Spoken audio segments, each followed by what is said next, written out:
Pardon me, ma'am, but one of the maids wishes to speak with you. I can't spare the time now. Very well, ma'am. Which maid was it? Therese, ma'am. Therese? Yes, ma'am. Have you any idea what she wants? Not in the least, ma'am.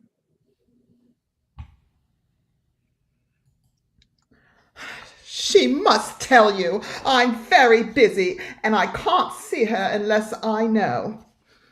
I'll say so, ma'am.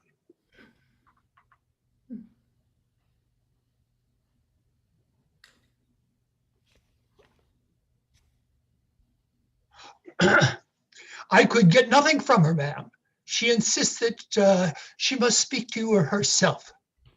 Tell her to wait till tomorrow. I asked her to do that, ma'am, but she said she would not be here tomorrow. What does she mean by that? Pardon me for saying it, ma'am, but she is a bit singular, as I take it. Tell her to come here. Oh, Judson, how did you happen to imagine that I would be interested in this marriage announcement? I could hardly help it, ma'am.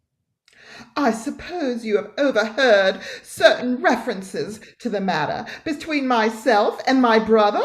I have, ma'am, but I would never have referred to it in the least if I did not think it might be of some importance to you, ma'am, to know it. Oh, no, of no special importance. We know the parties concerned and are naturally interested in the event. Of course, you do not imagine there is anything more.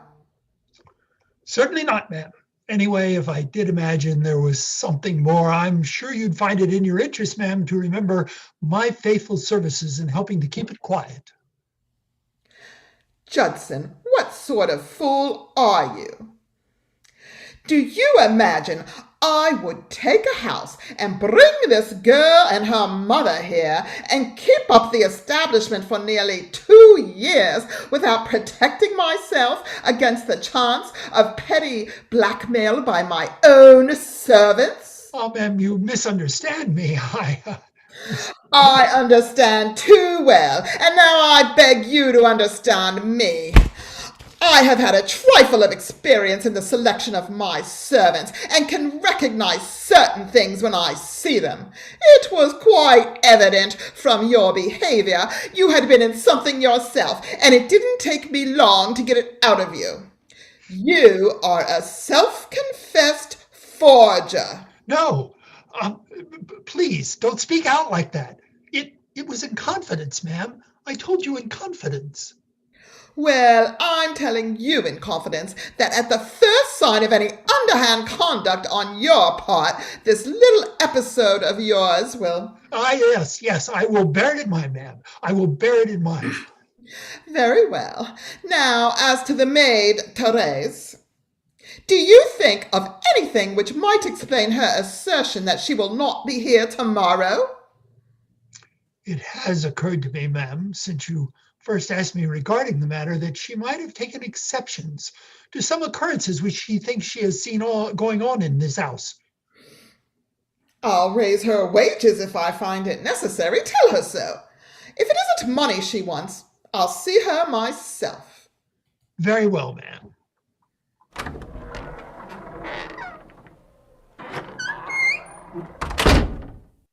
Didn't you find him?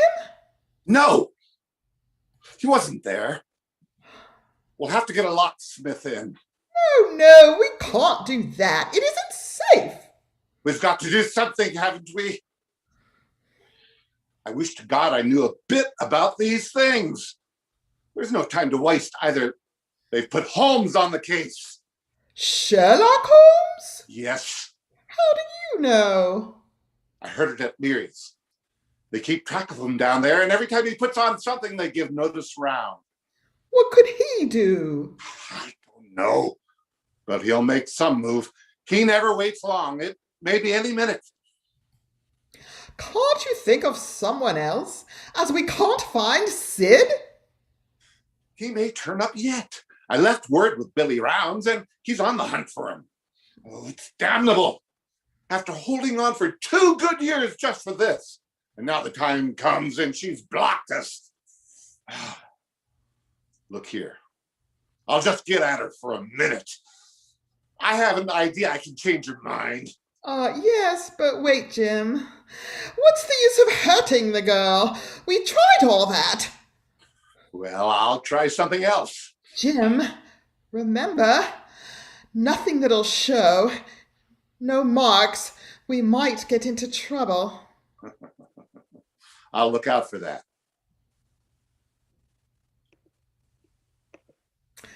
Come here. What is it?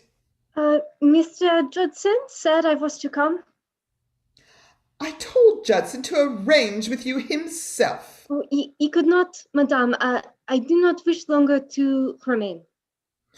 What is it? You must give me some reason. It is that I wish to go.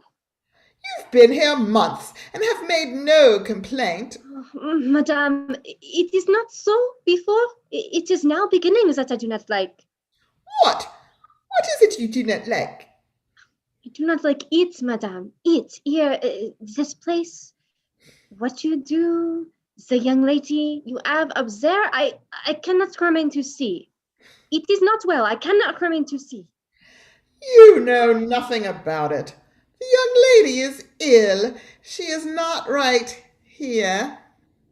She is a great trouble to us, but we take every care of her and treat her with the utmost kindness and...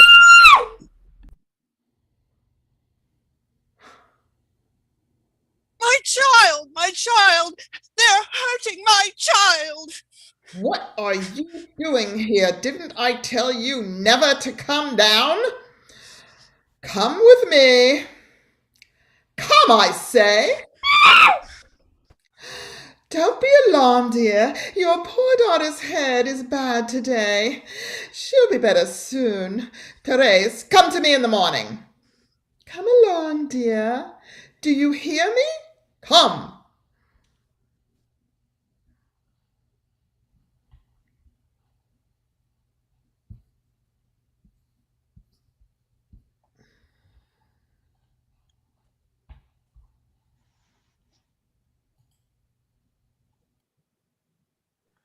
She's made it quite satisfactory, I suppose. You will not leave her now? Leave her now more than ever before. Do you hear, young lady? What is it they make to her? It may be that she is ill. Oh, indeed, I think it is so that they make her ill.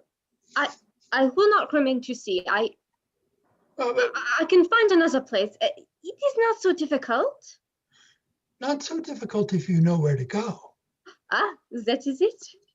I have one address. Bien, you know one, Esteru, what you call reliable? Here, this is his card. Go to that address. Don't let anyone see it. Mr. Sherlock. Shh! Someone might hear you. Go to that address in the morning.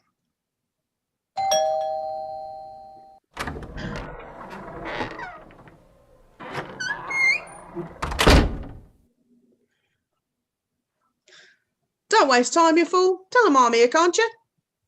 Do you wish to see Mr. Chetwood, sir, or was it Miss Chetwood? Well, I'll be blowed. You act as if I'd never been here before. How do you know but I was born in this here house?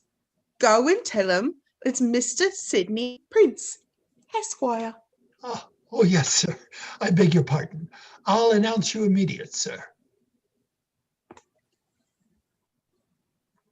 Ah.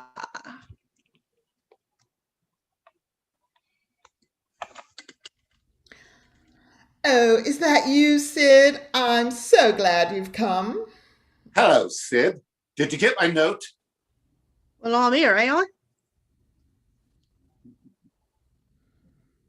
That's what it is, I take it?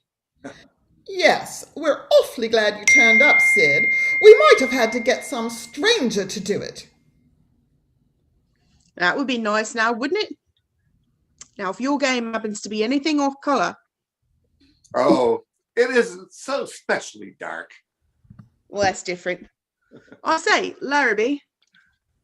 Shut up. For heaven's sake, Sid, remember, my name is Chetwood here. Beg your pardon, my mistake. Old times when we was learning the trade together, eh? Yes. I hardly expected you'd be doing the iTone thing over here when I first come up with you working the sound steamer line out of New York. Come, let's get into that now. Well, you needn't get huffy about it. I wouldn't have been over here at all if it hadn't been for me. Excuse me, you wouldn't have been over here at all if it hadn't been for me. And you'd have never met Marge either, and a devil of a life you might have been leading. Yes. We know all that, Sid, but can't you open that box for us now? We've no time to lose. Open it? I should say I could. It's one of those things that'll fall open if you leave it long enough. I'd really like to know where you picked up such a relic as this here box. It's an old-timer and no mistake. All clear, you say? No danger lurking? Not the least. You're not robbing yourselves, I trust? It does look a little like it. I knew you was on some rumlay, squatting down in this here place for over a year, but I could never seem to get a line on you. What do we got here? Oof, I trust? Sorry to disappoint you, but it isn't.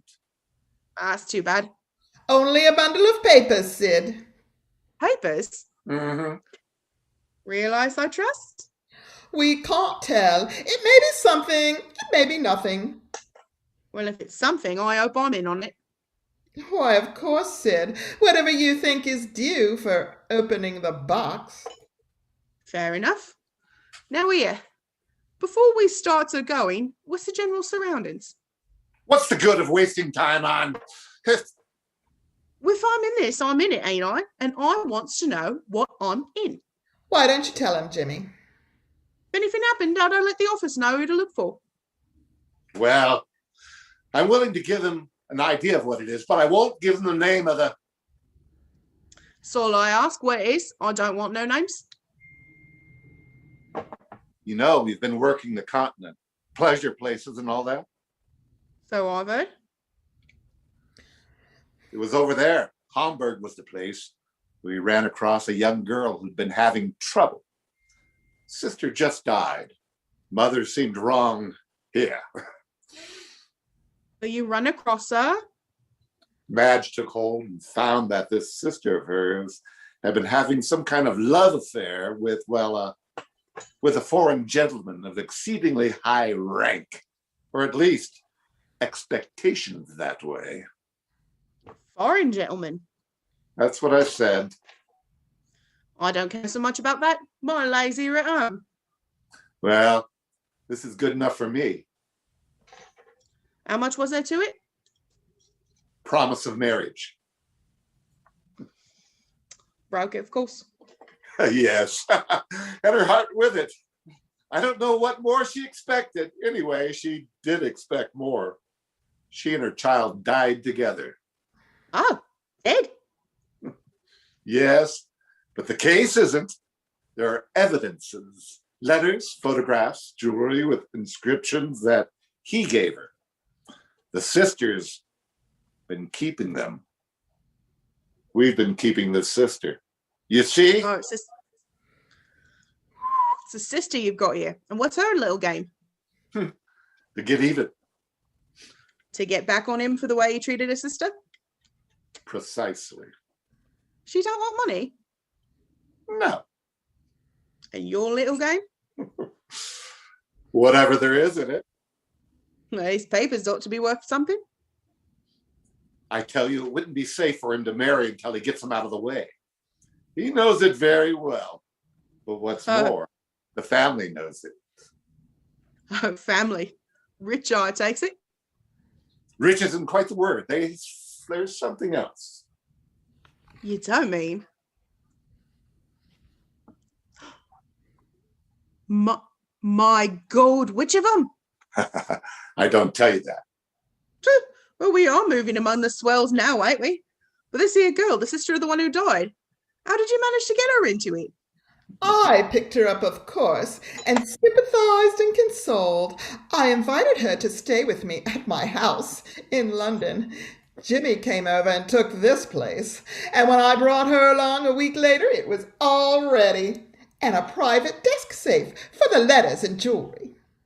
Yes, combination lock and all. Everything worked smooth until a couple of weeks ago when we began to hear from a firm of London solicitors some veiled proposals were made which showed that the timing was coming. They wanted the things out of the way. Suddenly, all negotiations on their side stopped. The next thing for me to do was to threaten. I wanted the letters for this, but when I went to get them, I found that in some way the girl had managed to change the lock on us. The numbers were wrong and we couldn't frighten her or starve her into opening the thing. Oh, I see now. You've got the stuff in here. That's what I'm telling you. It's in there. We can't get it out. She juggled the lock. Well, it won't take long to rectify that trifling error. But what gets me is why they broke off with their offers that way. Can you make head or tail of that? Yes, it's simple enough. They've given it up themselves and have got in Sherlock Holmes on the case. What's that? Is Holmes in this? That's what they told me. But what did he do, Sid? We haven't... Here, don't stand talking about that. I'll get the box open. You send a telegram, that's all I want.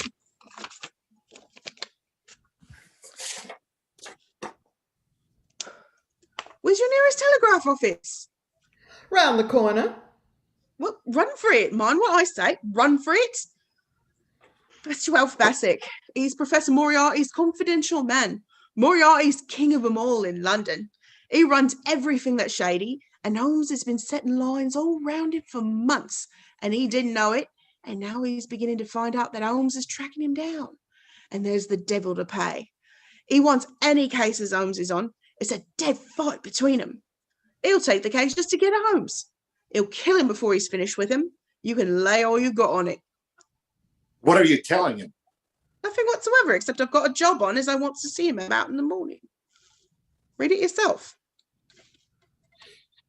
But don't take all night over it. You can't tell what might happen. Go on, Jim. Keep your eyes open. Don't you worry. I've heard of this Professor Moriarty. If you haven't, you must have been out in the woods. You say he's king of them all? Bloomin' Emperor, that's what I calls him. He must be a good many different things. You might see it that way if you looked around and didn't breathe too hard. What does he do? Well, I'll tell you one thing he does. He sits at home, quiet and easy, runs nearly every big operation that's on.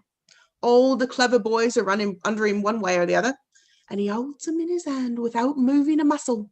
And if there's a slip and the police get wind of it, there ain't never any hold on him. They can't touch him. And what's more, they wouldn't want to if they could. Why not? Because they've tried it, that's why. And the men as did try it was found shortly after a floating in the river. That is, if they was found at all. The moment a man's marked, there ain't a street as safe for him, nor yet an alley. What's the idea of telling him about this? He might not want. I tell you, he'll come into anything that gives him a chance at Holmes. He wants to trap him. That's what is, and just what he'll do. Have you got it, Sid? Not yet, but I'll be there soon. Well said, how goes it? So? Now, about this Professor Moriarty. Ask her. It's all right, Jim. It was the proper thing to do.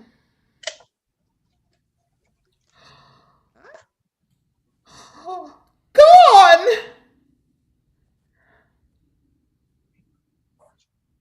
Gone? She's taken them out? What do you mean?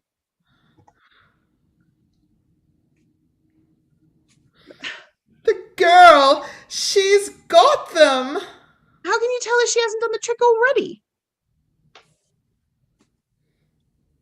She wants to get even, you say?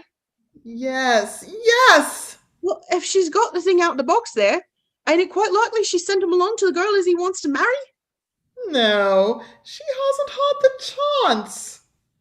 Well, I guess you've watched her too close for her to get him out of the room. Wait, She couldn't have got him out of the room. wait. Here, I'll get her down. She'll tell us where they are, or strangle for it. Wait here. When I get her in, don't give her any time to think. What's he going to do? There's only one thing, Sid. We've got to get it out of her, or the whole 2 years' work is wasted. Look here, I don't so much fancy this sort of thing. Don't you worry, we'll attend to it. Now we'll see whether she will talk or not. Now tell us what we want. You needn't tell me, I know well enough. Oh, no, dear, you don't know. It isn't anything about locks or keys or numbers. We want to know what you've done with them. Do you hear? We want to know what you've done with them. You will not know from me. We will know from you, and we'll know before. Wait, Jim. I tell you, they're in this room. She couldn't have got them out. And I'm going to make her. No, let me speak to her first. Don't you think, dear, it's about time to remember that you owe us a little consideration? Wasn't it something, just a little something, that we found you friendless and ill in Hamburg and befriended you? It was only to rob me. Wasn't it something that we brought you and your mother across to England with us, that we kept you here in our own home and supported and cared for you? So that you could rob me. My dear child, you have nothing of value. That package of letters wouldn't bring you sixpence. Then why do you want it? Why do you persecute me and starve me to get it? All your friendship to me and my mother was a pretense, a sham. It was only to get what you wanted away from me when the time came. Why, we have no idea of such a thing. I don't believe you. Well, believe me then. You're going to tell us what you've done with that package before you leave this room tonight. Not if you kill me. It isn't killing that's going to do it. It's something else. Tell us where it is and he'll stop. Out with it! Oh, Where is it? Speak quick now. I'll give you a turn next time that'll take it out of you. Be careful, Jimmy. Is this any time to be careful? I tell you, we've got to get it out of her, and we'll do it too. Will you tell? Will you tell? Will you? Look out!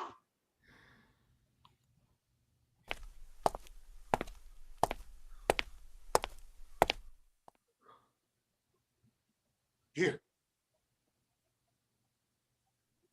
Don't go to that door. See who it is. Tall, slim man in a long coat, soft hat, smooth face, and carries an ebony cane. Sherlock Holmes is here.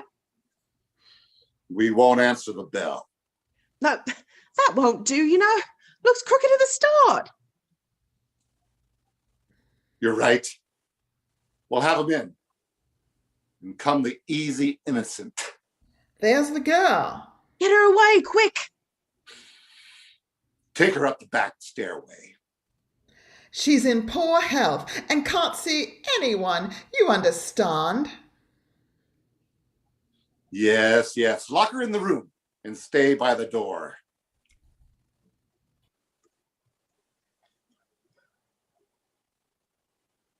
You get out there. Keep quiet till there gets in the house, then come round to the front. I come round to the front after he's in the house, that's plain. Be ready for him when he comes out, if he's got the things in spite of us. I'll give you 2 sharp whistles. If you don't hear it, let him pass. But if I do hear the 2 whistles? Then let him have it.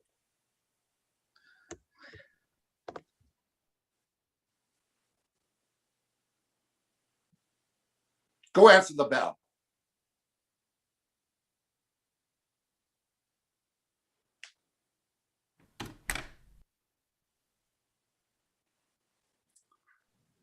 Mr. Holmes, I believe. Yes, sir.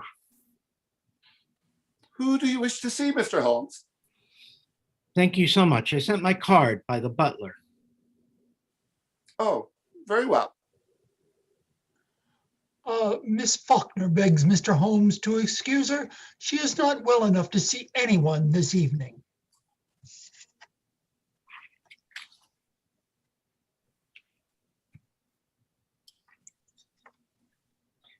Hand Miss Faulkner this card and say that I have. I beg your pardon, Mr. Holmes, but it's quite useless, really. I'm so sorry to hear it. Yes, Miss Faulkner is, I regret to say, quite an invalid. She's unable to see anyone. Her health is so poor.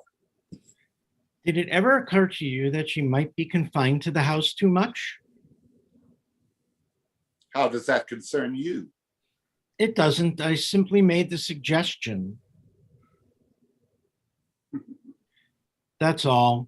Go on, take it up. This is really too good. Why, of course he can take up your card or your note or whatever it is, if you wish it so much. I was only trying to save you the trouble. Thanks. Hardly any trouble to send a card. Do you know, Mr. Holmes, you interest me very much. Ah, Upon my word, yes. We've all heard of your wonderful methods, your marvelous insight, your ingenuity at picking up and following clues, in the astonishing manner in which you gain information from the most trifling details. Now, I dare say, in this brief moment or two, you've discovered any number of things about me. nothing of consequence, Mr. Chetwood. I've scarcely more than asked myself why you rushed off and sent that telegram in such a frightened hurry. What possible excuse you could have had for gulping down that tumbler of raw brandy at the Lion's Head on the way back? Why your friend with the auburn hair left so suddenly by the terrace window? And what there can possibly be about the safe in the lower part of that desk to cause you such painful anxiety? Very good indeed. If those things were only true now, I'd be wonderfully impressed. It would absolutely.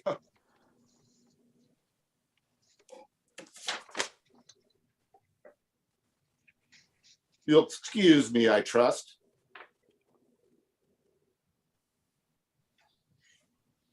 It's from Faulkner. Well, really, she begs to be allowed to see Mr. Holmes. She absolutely implores it. Well, I suppose I shall have to give way. Judson, Sir, ask Miss Faulkner to come down to the drawing room. Say that Mr. Holmes is waiting to see her. yes, sir. It's quite remarkable, upon my soul. May I ask, if it's not an impertinent question, what message you sent up that could have aroused Miss Faulkner's desire to come down? Merely that if she wasn't down here in 5 minutes, I'd go up. Oh, that was it. Quite so. And unless I'm greatly mistaken, I hear the young lady on the stairs, in which case she has a minute and a half to spare. Wonderful. Alice, or that is Miss Faulkner, let me introduce Mr. Sherlock Holmes. Mr. Holmes, Miss Faulkner? I'm really most charmed to meet you, although it does look as if you had made me come down in spite of myself, doesn't it? But it isn't so at all, Mr. Holmes. I was more than anxious to come, only the doctor has forbidden me seeing anyone. But when Cousin Freddie said I might come, of course that fixed the responsibility on him, so I have a perfectly clear conscience. I thank you very much for consenting to see me, Miss Faulkner, but regret that you were put to the trouble of making such a very rapid change of dress. Well, yes, I did hurry a trifle, I confess. Mr. Holmes is quite living up to his reputation, isn't he, Freddie?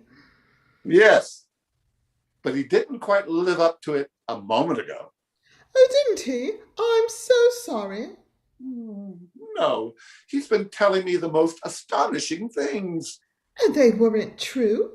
Well, hardly. He wanted to know what there was about the safe in the lower part of that desk that caused me such horrible anxiety. Why, this isn't anything, is there? That's just it. There's a safe there, but nothing in it. Really, Mr. Holmes, that's too grotesque. Perhaps you'll do better next time. Yes, next time. You might try on me, Mr. Holmes. Yes. What do you think of her?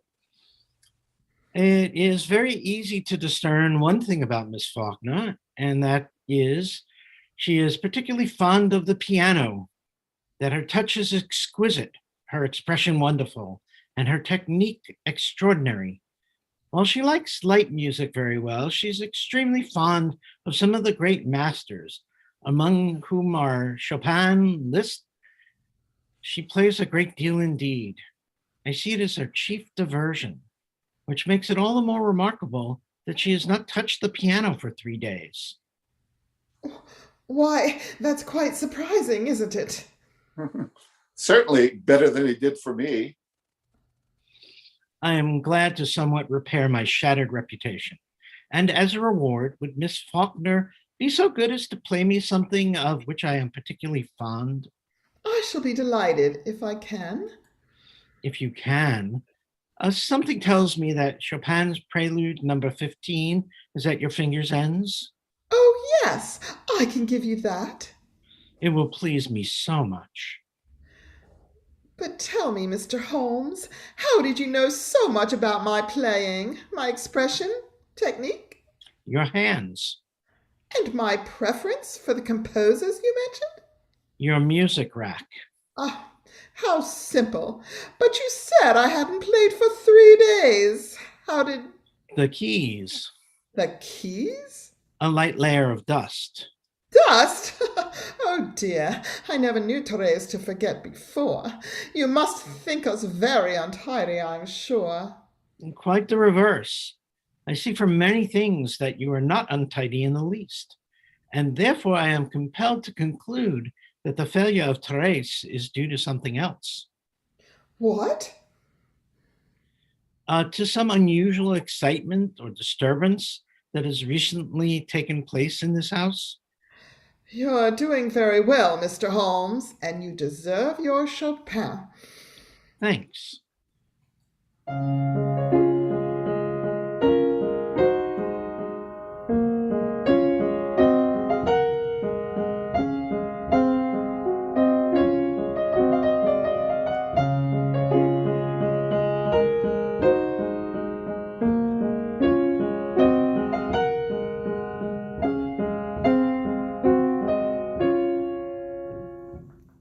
What are you doing here, Judson?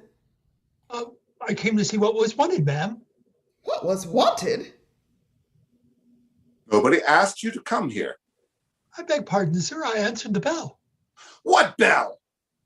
The drawing room bell. What do you mean, you blockhead? I'm quite sure it rang.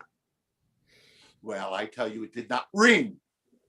Your butler is right, Mr. Chetwood. The bell did ring. How do you know? I rang it. What do you want? I want to send my card to Miss Faulkner. What right have you to ring for servants and give orders in my house? What right have you to prevent my cards from reaching their destination? And how does it happen that you and this woman are resorting to trickery and deceit to prevent me from seeing Alice Faulkner? Through some trifling oversight, Judson, neither of the cards I handed you have been delivered. See that this error does not occur again. My orders, sir. Ah, you have orders. I can't say, sir, as You were I... told not to deliver my card. What business is this of yours? I'd like to know. I shall satisfy your curiosity on that point in a very short time. Yes. And you'll find out in a very short time that it isn't safe to meddle with me. It wouldn't be any trouble at all for me to throw you out into the street. Possibly not, but trouble would swiftly follow such an experiment on your part. It's cursed lucky for you I'm not armed. Yes, well, when Miss Faulkner comes down, you can go and arm yourself. Arm myself? I'll call the police. And what's more, I'll do it now. You will not do it now. You will remain where you are until the lady I came here to see has entered this room. What makes you so sure of that? Because you will infinitely prefer to avoid an investigation of your very suspicious conduct, Mr. James Larrabee. An investigation that shall certainly take place if you and your wife presume further to interfere with my business. As for you, my man, it gives me great pleasure to recall the features of an old acquaintance. Your recent connection with the signing of another man's name to a small piece of paper has made your presence at Bow Street much desired.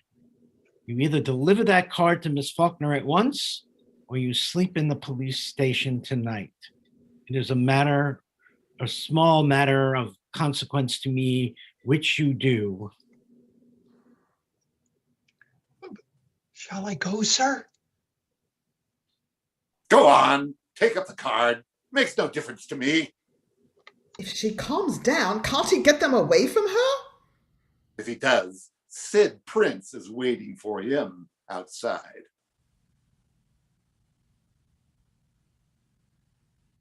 A short time since, you displayed an acute anxiety to leave the room. Pray do not let me detain you or your wife any longer. This is Mr. Holmes? Yes, You wish to see me? very much indeed, Miss Faulkner. But I am sorry to see you are far from well. Oh, no. No? I beg pardon, but what does this mean? Nothing. Nothing? No. And the mark here on your neck, plainly showing the clutch of a man's fingers? Does that mean nothing also? It occurs to me that I would like to have an explanation of this. Possibly you can furnish one, Mr. Larrabee. How should I know? It seems to have occurred in your house. What if it did? You better understand that it isn't healthy for you or anyone else to interfere with my business. Ah, then it is your business. We have that much at least. Pray be seated, Miss Faulkner. I don't know who you are, Mr. Holmes, or why you're here. I shall be very glad to explain. So far as the question of my identity is concerned, you have my name and address, as well as the announcement of my profession upon the card, which I observe you still hold clasped tightly in the fingers of your left hand. A detective? Quite so. And my business is this. I have been consulted as to the possibility of obtaining from you certain letters and other things which are supposed to be in your possession, and which, I need not tell you, are the source of the greatest anxiety. It is quite true. I have such letters, Mr. Holmes, but it will be impossible to get them from me. Others have tried and failed. What others have or have not done, while possibly instructive in certain directions, can in no way affect my conduct, Miss Faulkner. I have come to you frankly and directly to beg you to pity and forgive. There are some things, Mr. Holmes, beyond pity, beyond forgiveness. But there are other things that are not.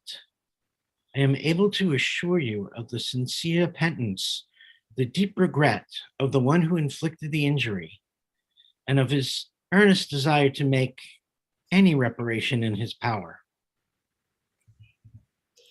How can reparation be made to the dead? How indeed.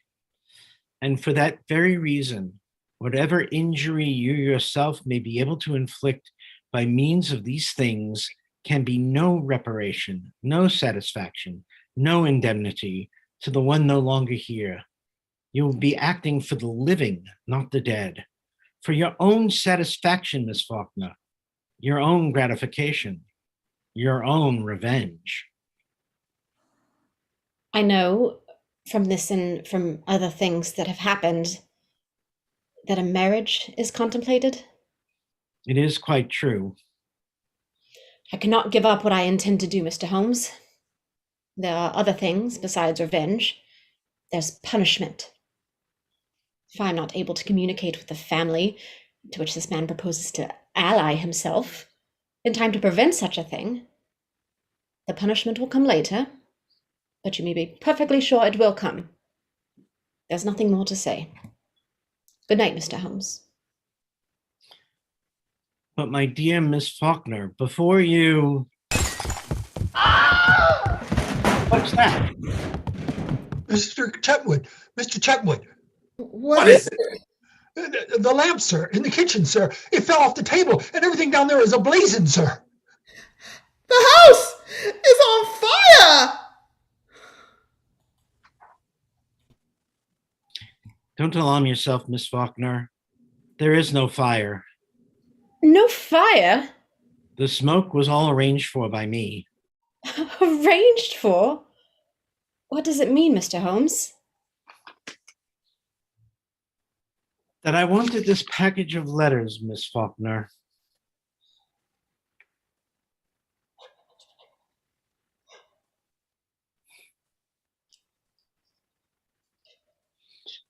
I won't take them, Miss Faulkner.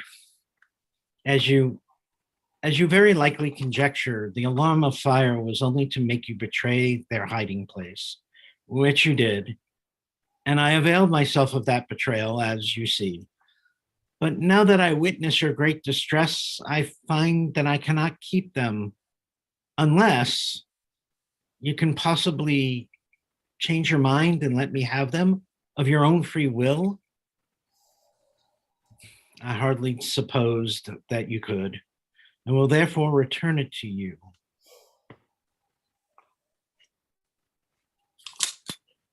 So you've got them, have you? Now I suppose we're going to see you walk out of the house with them. On the contrary, you're going to see me return them to their rightful owner. Yes, I think that'll be the safest thing for Mr. Sherlock Holmes to do. You flatter yourself, Larrabee. The reason I did not leave the house with this package of papers is not because of you or what you may do or say or think or feel. It is on account of this young lady. I care that for your cheap bravado. Really. Miss Faulkner, permit me to place this in your hands. Should you ever change your mind and be so generous, forgiving, as to wish to return these letters to the one who wrote them, you have my address. In any event, rest assured there will be no more cruelty, no more persecution in this house. You are perfectly safe with your property now, for I shall so arrange that your faintest cry of distress will be heard. And if that cry is heard, it will be a very unfortunate thing for those who are responsible. Good night, Miss Faulkner. As for you, sir, madam, I beg you to understand that you continue your persecution of that young lady at your peril. Good evening. Well, he didn't get it, did he? He gave it to her. What, he found it? I gave it to the girl? Well, here, I say, what are you waiting for? Now's a chance before she hides it again. No, wait. What's the matter? Do you want to lose it? No, you're right. It's all a cursed bluff. No, Jim. I tell you we will. Now's our chance to get a hold of it. Well, I should say so. What's that? Someone at the door. No, it was on that side. I think someone knocked, Judson.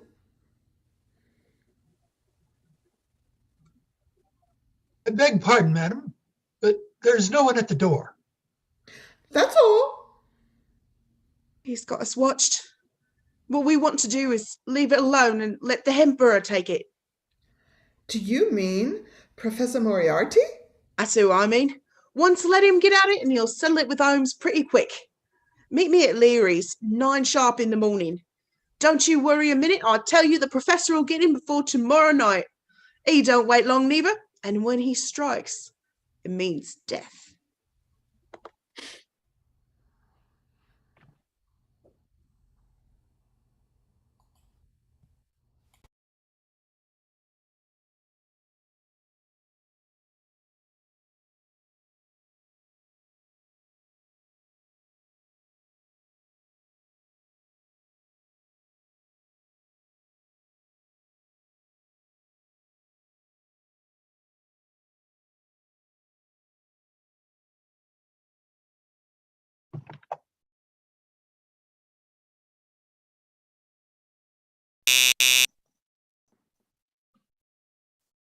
Number. Correct.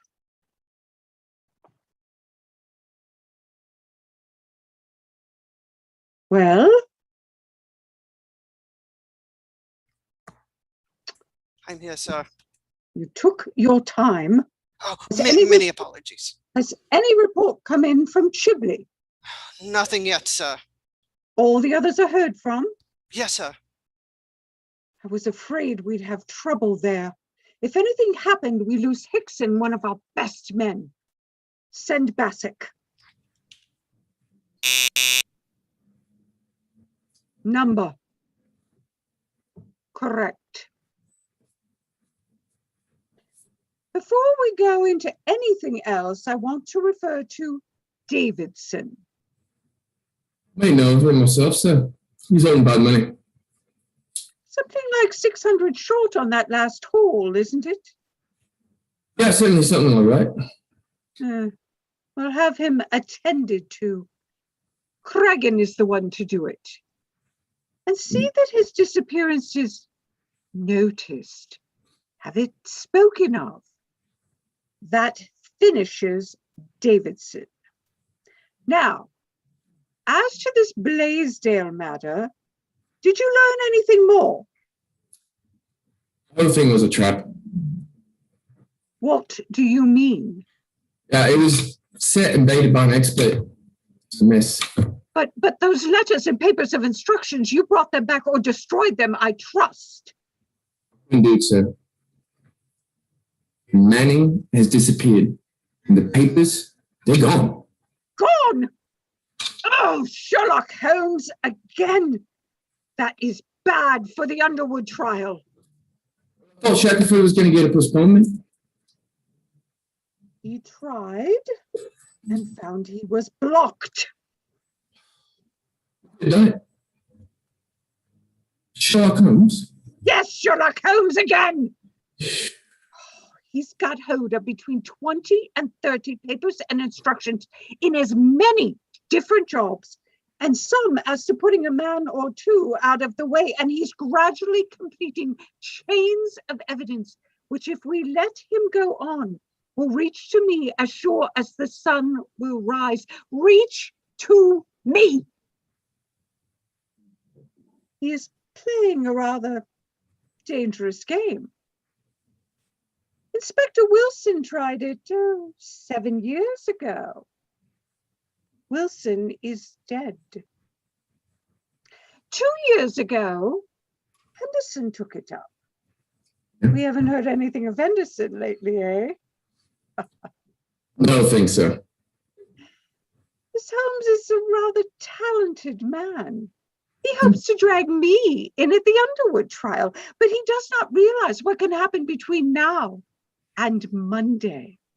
He doesn't know that there isn't a street in London that'll be safe for him if I whisper his name to Cregan. I might even make a little call on him myself, just for the satisfaction of it. Oh, just for the satisfaction of it. Baker Street, isn't it? His place, Baker Street, eh? Yeah, Baker Street, sir.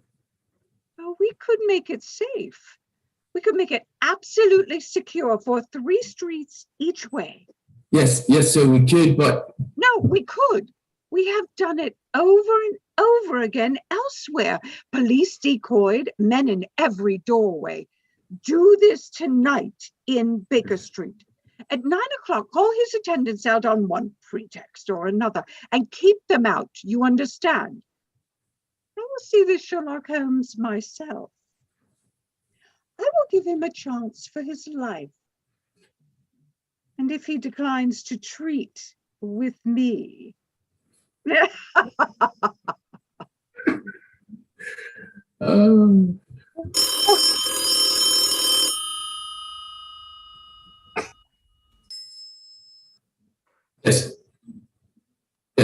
that's it. What name you say? Oh, Prince. Yeah, you have to wait. Yes. I got his telegram last night. We'll tell him to come and speak to me at the phone. Yes. I got your telegram, Prince. But I have an important matter to do. You'll have to wait. Who? Whose again is this?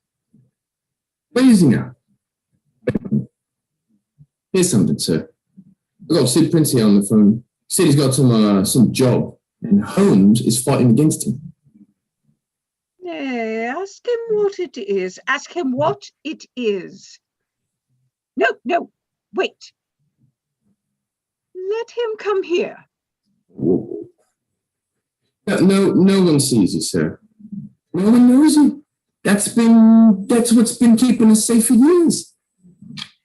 No one sees me now. You talk with him. I will listen from the next room. This is your office, you understand? Your office. I will be there. Is that you, Prince? Yes. I thought I can't come, but I'll see you here. What inches have you got? What's the name? He says there's 2 with him, a man and a woman named Larby. They won't consent to any interview unless they're present. Send them in. Hey, Prince. Ask Beats to come to the phone. Beats. Those people with Prince, do they seem all right? Too close. Yeah. Well, take them out through the warehouse and down the circular stairway. And if they bring them up here, by the long tunnel. Yeah, here. Look them over as long as you got. Make sure they're not carrying anything. And watch that no one sees you. Come down. Yes. I don't like this, sir. You don't like this. You do not like this. I tell you, it is certain death unless we can settle with this man Holmes. Now, this is your office. Do you understand? Your office.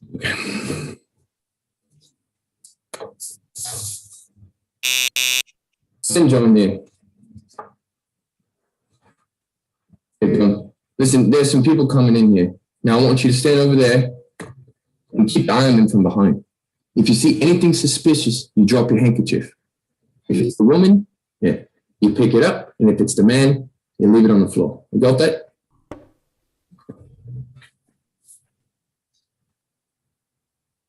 Number? The 3 waiting with you?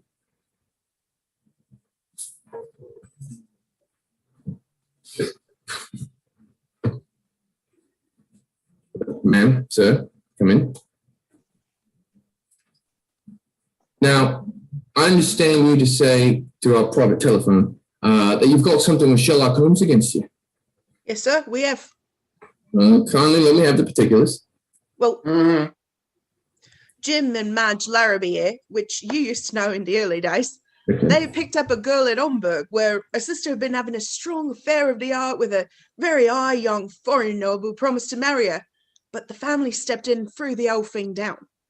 He behaved very bad to her and let himself out, written her letters, given her rings and tokens, you see. And there was photographs too. Now, as these various things showed how he deceived and betrayed her, they wouldn't look nice at all considering who the young man was and what high titles he was coming into. Mm-hmm. So when this girl up and dies of it all, these letters and things all fall into the hands of her sister, which is the one my friend here has been nursing all along, together with her mother. All right, then where have you had the people? We took a house up the Norrington Road. How long have you been there? 2 years, 14th of next month. Those letters and all the evidences of the young man's misconduct. Now, when will they reach their full value? Well, it's now, don't you see? It's now. There's a marriage coming up and there's been offers, and the problem is to get the papers in our hands. Where are they? Well, the girls got hold of them, sir. We had a safe for her to keep them in, supposing that when the time came, we could open it, but the lock was out of order and we got Princeton to help us. He opened it last night and the package containing the things were gone. She had taken them out herself. Now, what did you do when you discovered this? Do? I hadn't any more than got the box open, sir, and gave him one look at it when Sherlock Holmes rings the front doorbell. There. At your house. At my house. You didn't get those letters. Well, he did get them, but he passed them back to the Faulkner girl. Passed them back? What do you mean? There is another thing that puzzles me. There was an accident below in the kitchen. A lamp fell off the table and scattered burning oil about. The butler came running up, yelling, "Fire!" We ran down there and a few buckets of water put it out. I have a suggestion to make. The first thing we must do is to get rid of your butler. Not discharge him, get rid of him. Cragen for that. Today, as soon as it is dark, give him 2 others to help. Mr. Larrabee will send the man into the cellar for something. They'll be ready for him there. Dalton's van will get the body to the river. Oh, it need not inconvenience you at all, madame, for we do these things quietly. What's the Seraph doing? He's on the written job, sir. I'll put him with Cragen today to help with that butler. But there's something else we want. Have you seen those letters, the photographs, and whatever else there may be? Have you seen them? Do you know what they look like? I have, sir. I've looked through them carefully several times. Could you make me a counterfeit set of these things and tie them up so that they will look exactly like the package Sherlock Holmes held in his hand last night? I could manage the letters, but... If you manage the letters, I will send someone who can manage the rest. From your description, Bassick, that old German artist. Oh, yeah. That Lufner. Precisely. Send Lufner to Mrs. Larrabee at 11. 10:15. That gives you 3/4 of an hour to reach home. I shall want this counterfeit packet at 11 tonight. 12 hours to make it. It will be ready, sir. Good. Bassick, notify the Lescator that I may require the gas chamber at Stepney tonight. Gas chamber. Yes, the one overlooking the river. And have Cragen there 12:15 with 2 others. Mr. Larrabee, I shall want you to write a letter to Mr. Sherlock Holmes, which I shall dictate, and tonight I may require a little assistance from you both. Meet me here at 11. This is all very well, sir, but you have said nothing about the business arrangements. I'm not sure that. You have no choice. No choice? No choice. I do what I please, and it pleases me to take hold of this case. Well, what about pleasing me? I am not so sure, but I shall be able to do that as well. I will obtain the original letters from Miss Faulkner and negotiate for much more than you could possibly obtain. In addition, you will have an opportunity to sell the counterfeit package to Holmes tonight for a good round sum. All the money obtained from these sources shall be divided as follows. You will take 100%, and I, nothing. Nothing? Nothing. No, but we can't negotiate for those letters until we know who they incriminate. And Mr. Larrabee has not informed us.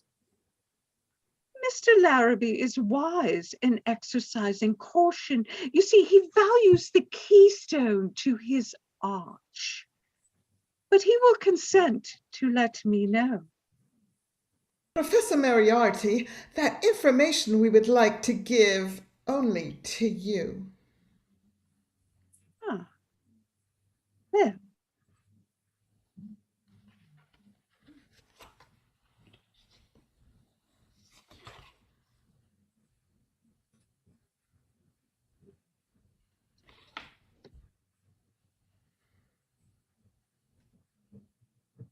This is an absolute certainty. Absolute. Well, it means that you have a fortune. Had I known this, you should hardly have had such terms. Oh, well, we don't object to it. No. The arrangement is made, Mr. Larrabee. I bid you good morning.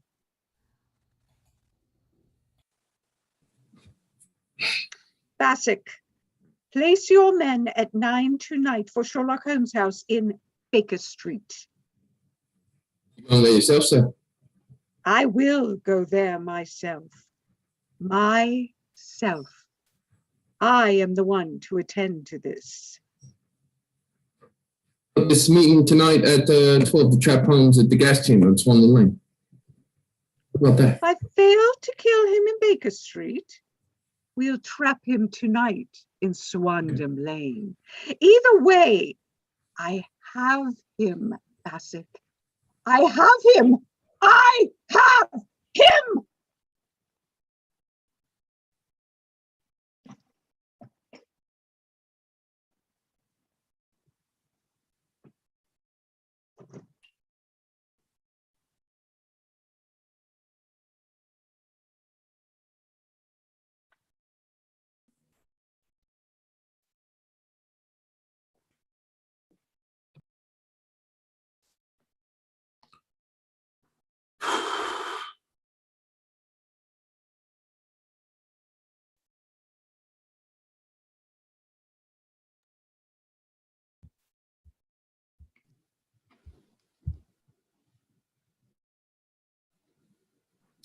Mrs. Hudson's compliments, sir, and she wants to know if she can see you.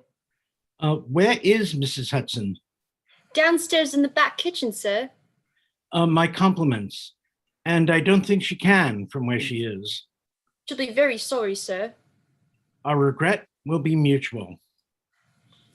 She says it was terribly important, sir, as she wants to know what you'll have for your breakfast in the morning. Same. Same as when, sir? This morning. You didn't have nothing, sir. You wasn't here. Quite so. I won't be here tomorrow. Yes, sir. Was that all, sir? Quite so. Thank you, sir.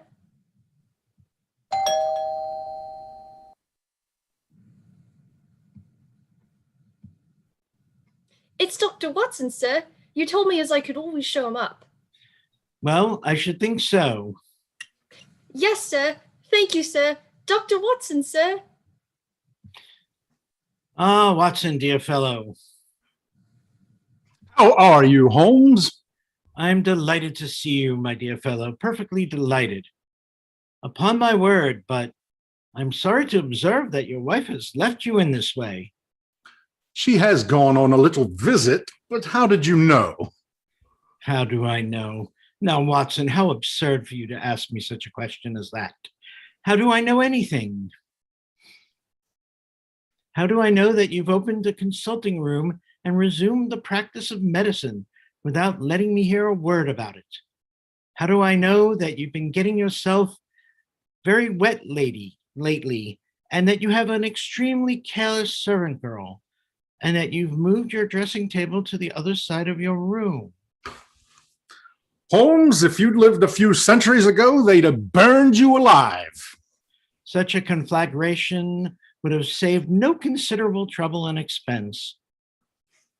Tell me, how did you know all that? Too simple to talk about. Scratches and clumsy cuts on the side of the shoe there, just where the fire strikes it. Somebody scraped away crusted mud and did it badly. There's your wet feet and careless servant all in one foot. Face badly shaved on one side, used to be left. Light must have come from the other side. Well, you couldn't have moved your window, so you must have moved your dressing table. Yes, by Jove. But my medical practice, I don't see how you... Now, Watson, how perfectly absurd of you to come marching in here, fairly reeking with the odor of iodoform and with black marks of nitrate of silver on your inner side of your right forefinger, and ask me how I know. Of course. But how the deuce did you know my wife was away and... Where the deuce is the second waistcoat button? And what the deuce is yesterday's boutonniere doing in today's lapel? And why the deuce do you wear the expression of a... Elementary, the child's play of deduction.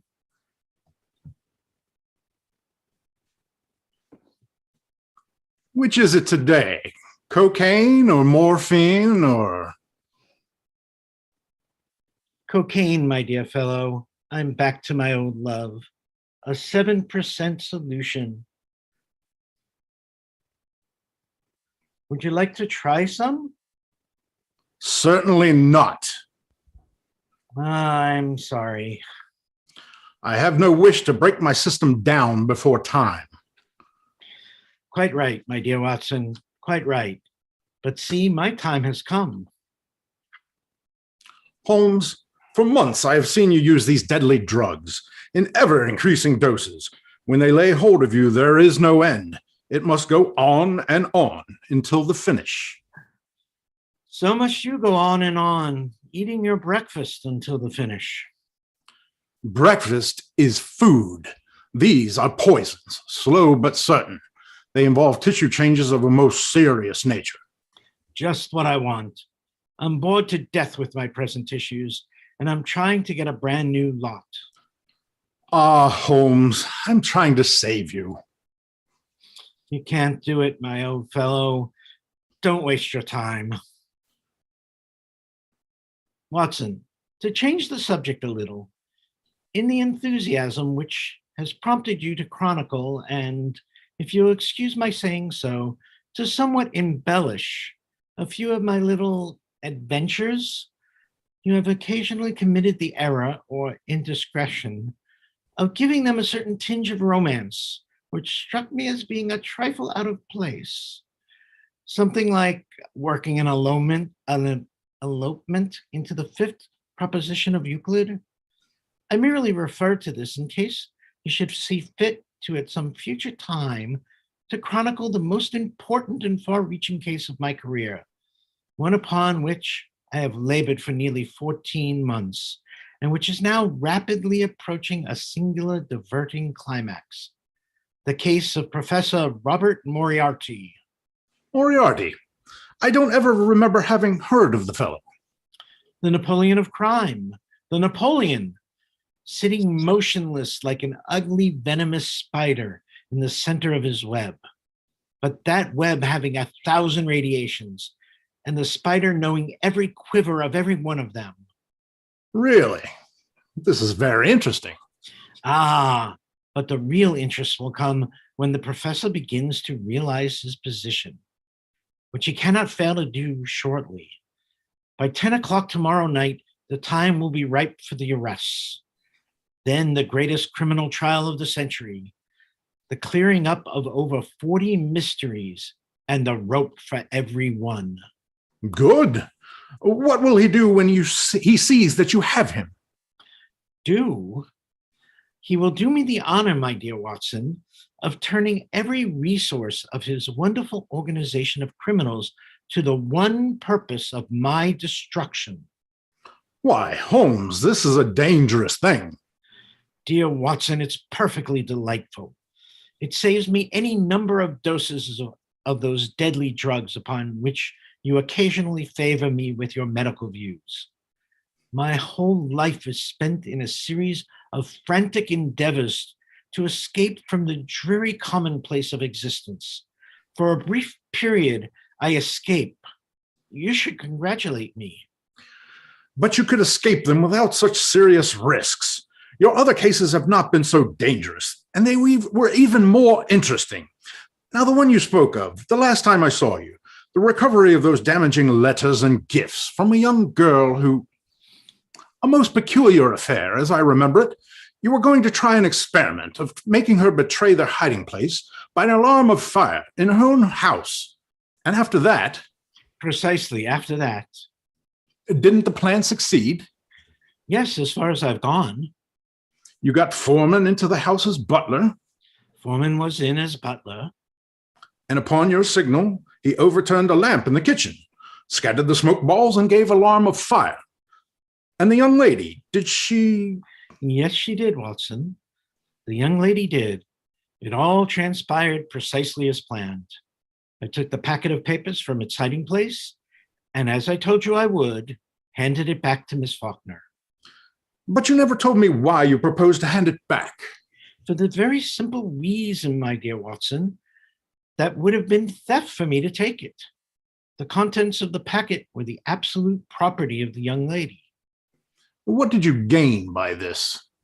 Her confidence, and so far as I was able to secure it, her regard. As it was impossible for me to take the possession of the letters, photographs, and jewelry in that packet without her consent, my only alternative is to obtain that consent, to induce her to give it to me of her own free will. Its return to her, after I had laid my hands on it, was the first move in this direction. The second will depend entirely upon what transpires today. I expect Foreman here to report in half an hour. Oh, I beg you to pardon me, sir. The boy, he said to come right up as soon as I come. Quite right, quite right. Oh, I fear me there is trouble, messieurs. The butler, your assistant, the one who sent me to you? Foreman. Him, Foreman, there is something done to him. Oh, I fear to go down to see. Down where? The cellar of that house. Oh, it is a dreadful place. He did not come back. He went down. He did not return.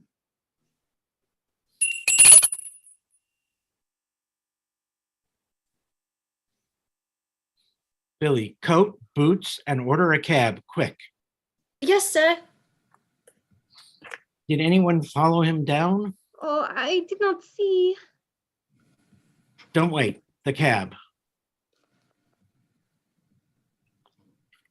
Take this, Watson, and come with me. I had not better go also? No, wait here. Ah, I hear Foreman coming now.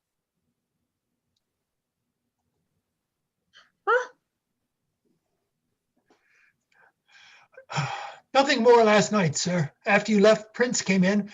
They made a start for her room to get the package away. But I gave 3 knocks with an axe on the floor beams as you directed, and they didn't go any further. This morning, a little after 9. One moment. Yes, sir. Mademoiselle, step into that room and rest yourself. I am not tired, monsieur. Step in and walk about then. I'll let you know when you are required. Oh, oui, monsieur. Take a look at his head, Watson. Oh, it's nothing at all, sir. Take a look at his head, Watson. An ugly bruise, but nothing dangerous. Very well. A little after 9, you say? Yes, sir. This morning, a little after 9, Larrabee and his wife drove away, and she returned at about 11 without him. A little later, old Lefner came in, and the two went to work in the library. I got a good look at them from the outside and found they were making up a counterfeit of the package we are working for. You'll have to watch for some sharp tricks, sir. They'll have to watch for the trick, my dear foreman. And Larrabee, what of him? He came back a little after 3. How did he seem? Under great excitement, sir. Any marked resentment toward you? I think there was, sir, though he tried not to show it. He has consulted someone outside. Was the Larrabee woman's behavior different also? Now I come to think of it, she gave me an ugly look as she came in. Ah, an ugly look. She was present at the consultation. They were advised to get you out of the way. He sent you into the cellar on some pretext. You were attacked in the dark by 2 men, possibly 3, and received a bad blow from a sand club. You managed to strike down one of your assailants with a stone or piece of timber and escape from the others in the dark, crawling out through a coal grating. That is what took place, sir. They've taken in a partner, and a dangerous one at that. He has not only directed this conspiracy against you, but he advised the making of the counterfeit package as well. Within a very short time, I shall receive an offer from Larrabee to sell the packet of letters. He will indicate that Miss Faulkner changed her mind and she concluded to get what she can for them. He will desire to meet me on the subject and will then endeavor to sell me his bogus package for a large sum of money. After that... Letter, sir. Most important letter. Unless I am greatly mistaken, the said communication is at hand. It is. Read it, Watson. There's a good fellow. My eyes. You know, cocaine and all those things you like so much. Dear Sir. Who thus addresses me? James Larrabee. What a surprise. And what has James to say this evening? Dear Sir. I hope he won't say that again. I have the honor to inform you that Miss Faulkner has changed her mind regarding the letters, etc., which you wish to obtain, and has decided to dispose of them for a monetary consideration. She has placed them in my hands for this purpose, and if you are in a position to offer a good round sum and pay it down at once in cash, the entire lot is yours. If you wish to negotiate, however, it must be tonight at the house of a friend of mine in the city. At 11 o'clock, you will be at the Guards Monument at the foot of Waterloo Place. You will see a cab with wooden shutters to the windows. Enter it, and the driver will bring you to my friend's house. If you have the cab followed, or try any other underhand trick, you won't get what you want. Let me know your decision. Yours truly, James Larrabee.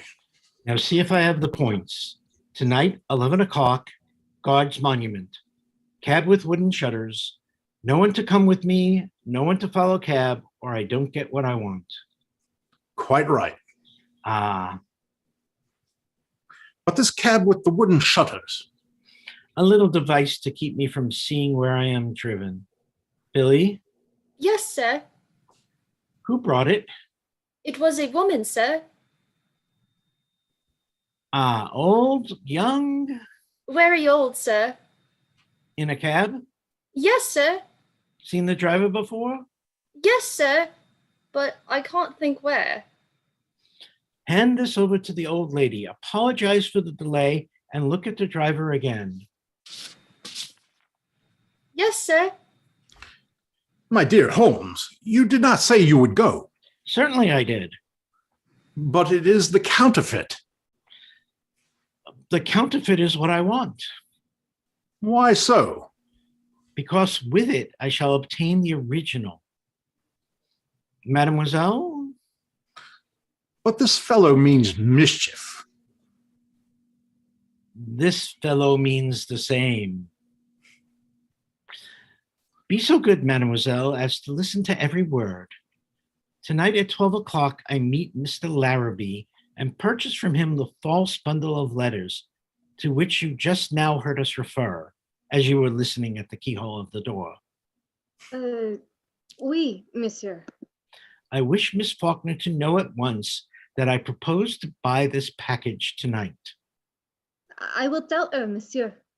That is my wish, but do not tell her that I know that this packet and its contents to be counterfeit. She is to suppose that I think I am buying the genuine. Oh, oui, monsieur, je comprends. When you purchase, you think you have surreal. Precisely. One more thing. Tomorrow evening, I shall want you to accompany her to this place. Sir Edward Leighton and Count von Strahlberg will be here to receive the package from me. However, you will receive further instructions as to this in the morning. Oui, monsieur. Foreman, Yes, sir. change to your beggar disguise number 14 and go through every place in the Riverside district. Don't stop till you get a clue as to this new partner of the Larrabees. I must have that. I must have that. Very well, sir. If you please, sir, there's a man awaiting at the street door, and he says he must speak to Mr. Foreman, sir, as quick as he can. You better have a look at that man, Billy. Show him up. He can't come up, sir. He's watching a man in the street. He says he's from Scotland Yard. I better go see who it is, sir. No. Well, take a look at first. Be ready for anything. Trust me for that, sir. Billy, see what he does. Yes, sir. This is becoming interesting. Look here, Holmes. You've been so kind as to give me a half a look into this case. What case? This strange case of Miss... Quite so. One moment, my dear fellow.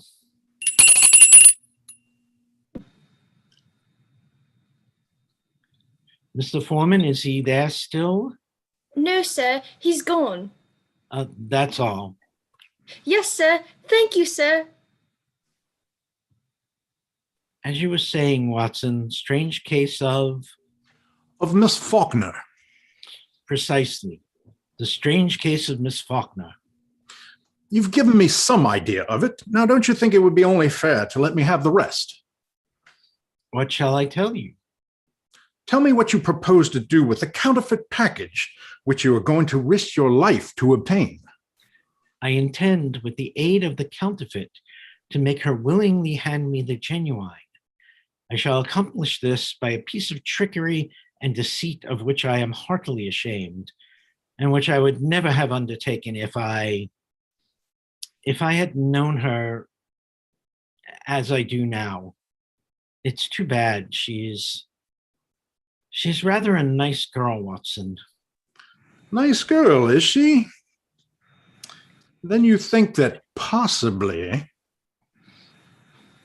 I beg your pardon, sir. Mr. Foreman's just sent over from the chemist's on the corner to say his head is paining him a bit, and would Dr. Watson kindly step over and get him something to put on it? Yes, certainly. I'll go at once. That's singular. It didn't look like anything serious. I'll be back in a minute, Holmes. Billy? Yes, sir. Who brought that message from Foreman? The boy from the chemist, sir. Yes, of course, but which boy? It must have been a new one, sir. I ain't never seen him before. Quick, Billy, run down and look after the doctor. If the boy's gone and there's a man with him, it means mischief. Let me know quick. Don't stop to come up. Ring the doorbell. I'll hear it. Ring it loud. Quick now. Yes, sir. Yes, sir.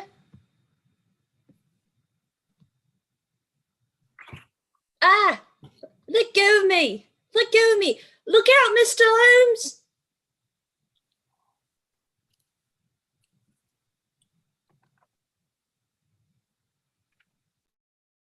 It is a dangerous habit to finger loaded firearms in the pocket of one's dressing gown.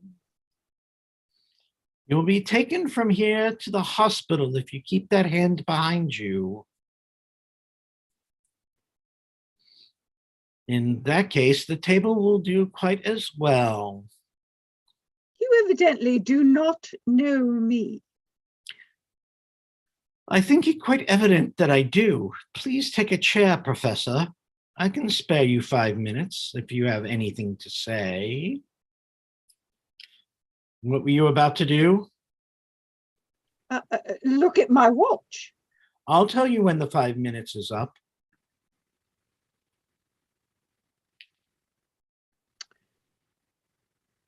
All that I have to say has already crossed your mind. My answer thereto has already crossed yours. It is your intention to pursue this case against me. That is my intention to the very end. Oh, I do regret this. Not so much on my own account, but on yours. I share your regrets, Professor, but solely because of the rather uncomfortable position it will cause you to occupy. May I inquire to what position you are pleased to allude, Mr. Holmes? And have you the faintest idea that you would be permitted to live to see the day? As to that, I do not particularly care, so that I might bring you to see it. You will never bring me to see it. You will find... You are a bold man, Mr. Holmes, to insinuate such a thing to my face. But it is the boldness born of ignorance. You will never bring me to see it. You will never bring me to see it. I tell you, it is the boldness born of ignorance. Do you think that I would be here if I had not made the streets quite safe in every respect? Oh no, I could never so grossly overestimate your courage as that.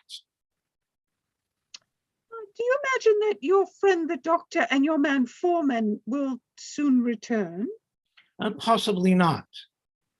So it leaves us quite alone, doesn't it, Mr. Holmes? Quite alone, so that we can talk the matter over quietly and not be disturbed. In the first place, I wish to call your attention to a few memoranda which I have jotted down, which I'm sure you will find. Look out, take your hand away. Get your hands down. A little further away from the memorandum book you are talking about. Why, I was merely about to show Well, you. merely don't do it. But I would like to show you. I don't want to see it. But if you will allow me. I don't care for it at all. I don't require any notebooks. If you want it so badly, we'll have someone get it for you. I always like to save my guests unnecessary trouble. I observe that your boy does not answer the bell. No, but I have an idea that he will before long.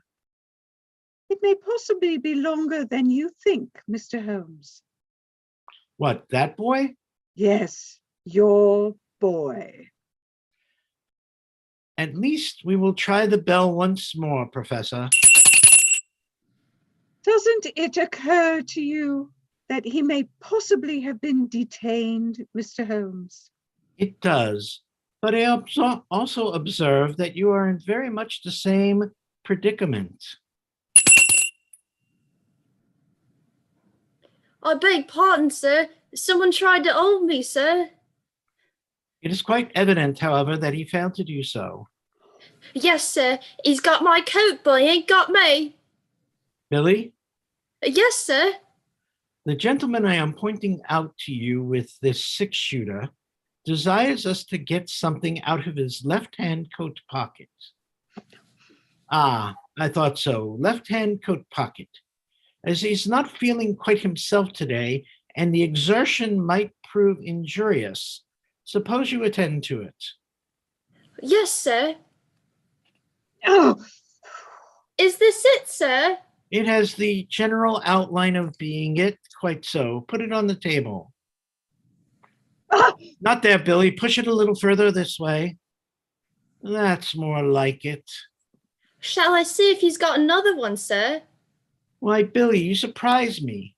After the gentleman has taken the trouble to inform you he hasn't? When, sir? When he made a snatch for this one. Now that we have your little memorandum book, Professor, do you think of anything else you'd like before Billy goes? Any little thing that you've got that you want? No? Ah, I am sorry. That's all, Billy. Thank you, sir. Rather a rash project of yours, Moriarty, even though you've made the street quite safe in every respect to make use of that thing so early in the evening in this part of town. listen to me. On the 4th of January, you crossed my path. On the 23rd, you incommoded me. And now, at the close of April, I find myself placed in such a position through your continual interference that I am in positive danger of losing my liberty. Have you any suggestion to make? No, I have no suggestion to make. I have a fact to state.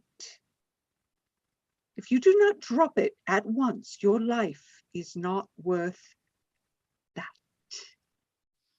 I shall be pleased to drop it. At 10 o'clock tomorrow night, Why then? because at that hour, Moriarty, your life will not be worth that. You will be under arrest. But at that hour, Sherlock Holmes, your eyes will be closed in death. I'm afraid, Professor, that in the pleasure of this conversation, I am neglecting more important business. But I came here this evening to see if peace could not be arranged between us. Ah, yes, I saw that. Rather good. You have seen fit not only to reject my proposals, but to make insulting references coupled with threats of arrest. Quite so, quite so. Well, you have been warned of your danger. You do not heed that warning. Perhaps you will heed this. Oh, ha ha. Here. I didn't suppose you'd use that thing again, so I took all your cartridges out and put them in my pocket. You'll find them all there, Professor. Billy, Yes, sir. show this gentleman nicely to the door. Yes, sir. This way, sir. No. Billy, come here. Yes, sir. Billy, you're a good boy. Yes, sir. Thank you, sir.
What's Matov doing here? I was sent here.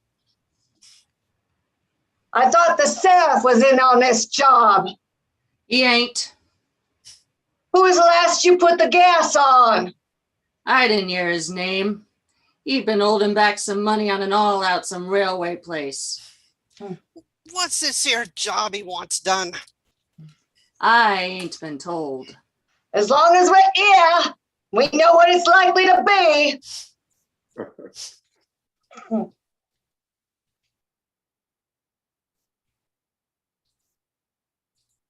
Does any one of you blokes know if this is a place where I meet's alphabetic? From what you say, I take it you don't. We ain't knowing no such man. He may be here, and he may not. Oh, it's quite right then. Thank you. Nice old place to find this here is. And when you do find it, can't say it's any too cheerful. Here. Don't light that. It ain't safe. If it ain't asking too much, what's the matter with this place? It looks all right to me. Well, don't light no matches, and it'll stay looking the same. Right then. Since you're here, I was looking for you outside. You tell me to be here, sir? That was how the last arrangement stood? All right, very well, very well. You got the rope, Craig? It's here. All right, good. Now you know. Aye, sir. Okay, Matei. Yes, sir. All right, now listen up. You want to be very careful tonight. You got a tough one. You ain't said who, as I've heard. That's Sherlock Holmes. You mean that, sir? Indeed, I do. We're going to count him out. But if you don't, and he gets away, I'm going to feel real sorry for you then. I'll be cursed glad to put the gas on him, I tell you that. I say the same myself. Some more is coming. Not the governor. Yeah, he wanted to see this. Hello, Where sir. is Cragen? Have you got your men? All here, sir. Now, no mistakes tonight. I'll be careful of that. Now, that door, Bassick. Small cupboard, sir. No outlet. None whatsoever. Ah. And that window. That one's nailed down, sir. Well, a man might break the glass. If he did, he'd come against the heavy iron bars outside. We'll have him tied down before he can break the glass, sir. Ah, you've used it before. Of course you know if it's airtight. Every crevice is caught, sir. And that door? That opening is pointed up. Solid. And as you can see, it's double thickness. Ah, whoever does it, I don't know. But when they turn the gas on him, they leave by that door? Yes, sir. It can be made quite secure. Yeah, you got heavy bolts on the outside, sir, and there's solid bars all over. Everywhere. Let me see how quick you can operate them. Well, the man's tied down, sir, and there's really no need to hurry. Let me see how quick you can operate them. Larry. Yes, sir.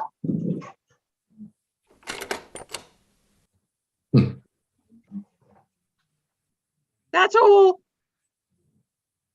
Cragen, you will take your men outside that door and wait till Mr. Larrabee has had a little business interview with the gentleman.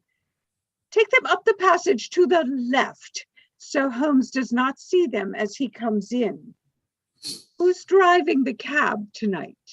I'll send to Hagen. His orders are to drive him about for about an hour so he doesn't know where the distance or the direction he's going, and then to stop at the small door at Upper Swandon Lane.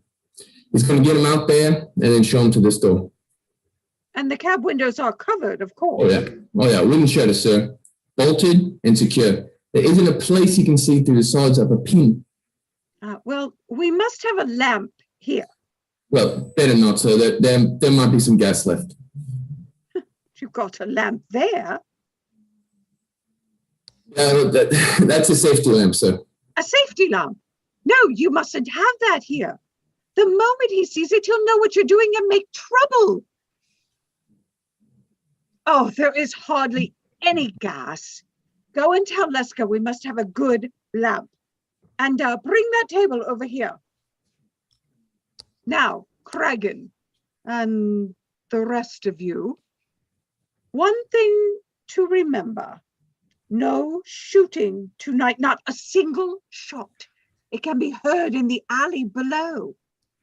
The first thing is to get his revolver away before he has a chance to use it. Two of you attract his attention in front, and the other come up on him from behind and snatch it out of his pocket. Then you have him. You arrange that, Kragan. I'll attend to it, sir.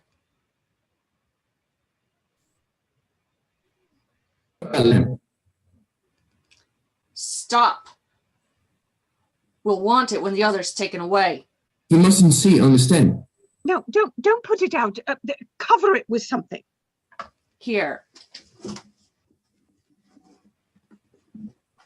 Yes, that will do. You mustn't stay any longer, sir. Oh, hey, you might be a little early. Now, Mr. Larrabee, you understand they wait for you. I understand, sir. And I give you this opportunity to get what you can for your trouble. But anything that is found on him after you have finished is subject to the usual division. That's all I want. When you have quite finished and got your money, suppose you blow that little whistle which I observe hanging from your watch chain, and then these gentlemen will take their turn. And Kragan, at the proper moment, present my compliments to Mr. Sherlock Holmes and say that I wish him a pleasant journey to the other side. You better put that rope out of sight. You understand, sir? We're on this floor just around the far turn of the passage, so he won't see us as he's coming up. I understand. And it's when we hears that whistle, eh? When do you hear this whistle?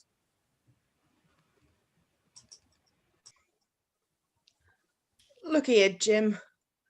This sort of thing ain't so much in my line. I suppose not. When it comes to a shy at a safe or drilling into bank vaults, well, I feels perfectly at home, but I don't so much care to see a man. Well, it ain't in my line. Here. All I want of you is to go down on the corner below and let me know when he comes. How will I let you know? Have you got a whistle? Certainly. Well, when you see O'Hagan driving with him, come down the alley there and blow it twice. Yes, but ain't it quite likely to call a cab at the same time? What more do you want? Take the cab and go home. Oh, then you won't need me here again. No. Oh, very well then. I'll tear myself away.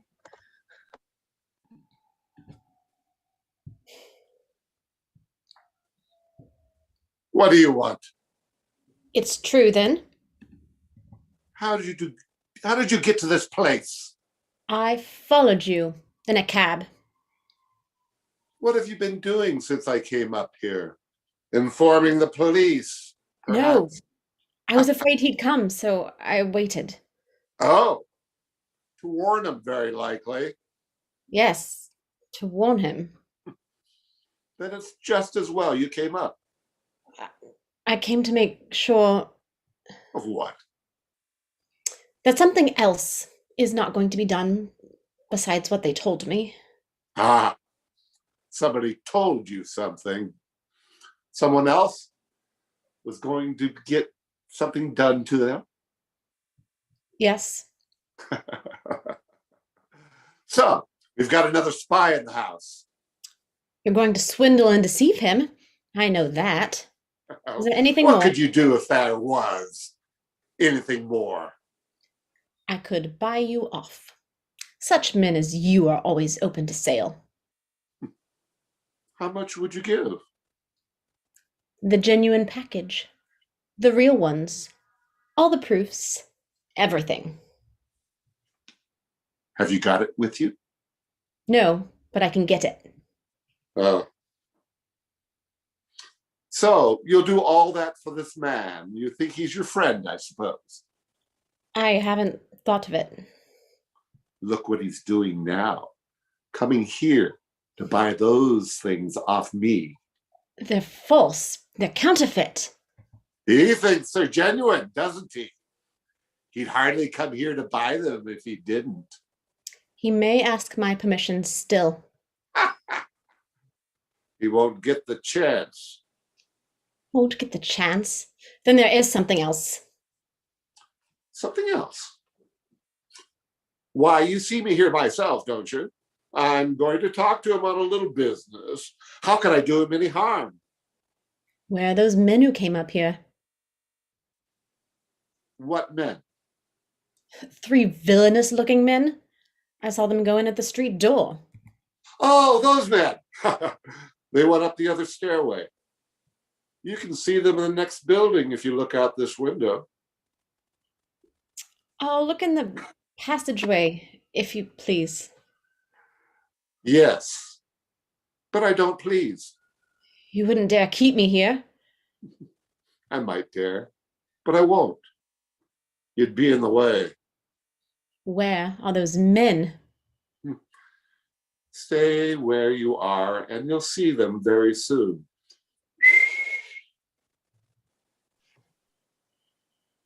I knew it! You're going to do him some harm. Oh no, it's only a little joke. At his expense. You wanted the letters, the package I had in the safe. I'll get it for you. Let me go and I'll bring it here, or whatever you tell me. I'll give you my word not to say anything to anyone.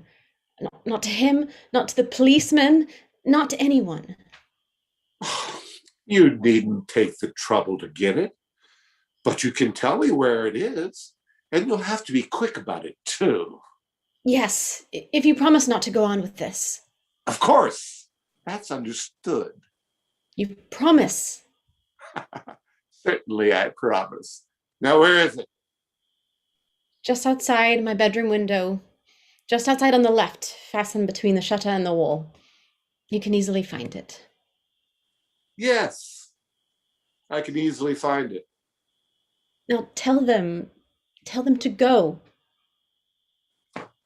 Tie her up so she can't make a noise. Keep her out there until we have Holmes in here. And then let O'Hagan keep her in his cab. She mustn't get back to the house, not till I've been there. Go and get an old Larry. Hand me a piece of that rope.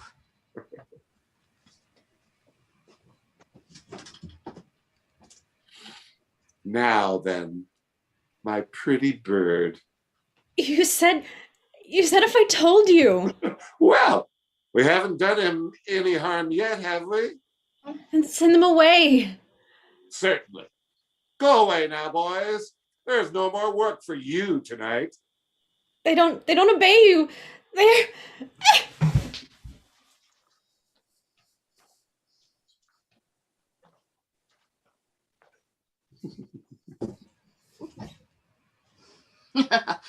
Now out of the door with her. By God, he's here. What? That's Sid Prince. I put him on the watch. We won't have time to get her out. Shut her in there. Yes, that'll do. In with her. Open that door. Open that door. There ain't no lock on this here door. No lock. No. Drive something in. Here, this knife. A knife won't hold it. Yes, it will. Drive it in strong. I'll have to find us here. Yes, and he won't either. We'll go on and do him up. No, you won't. I'll see him first, if you please. Them was orders, Kragan. So it was. There might be time to get back in the passage. They ain't got up one flight yet. Quick then.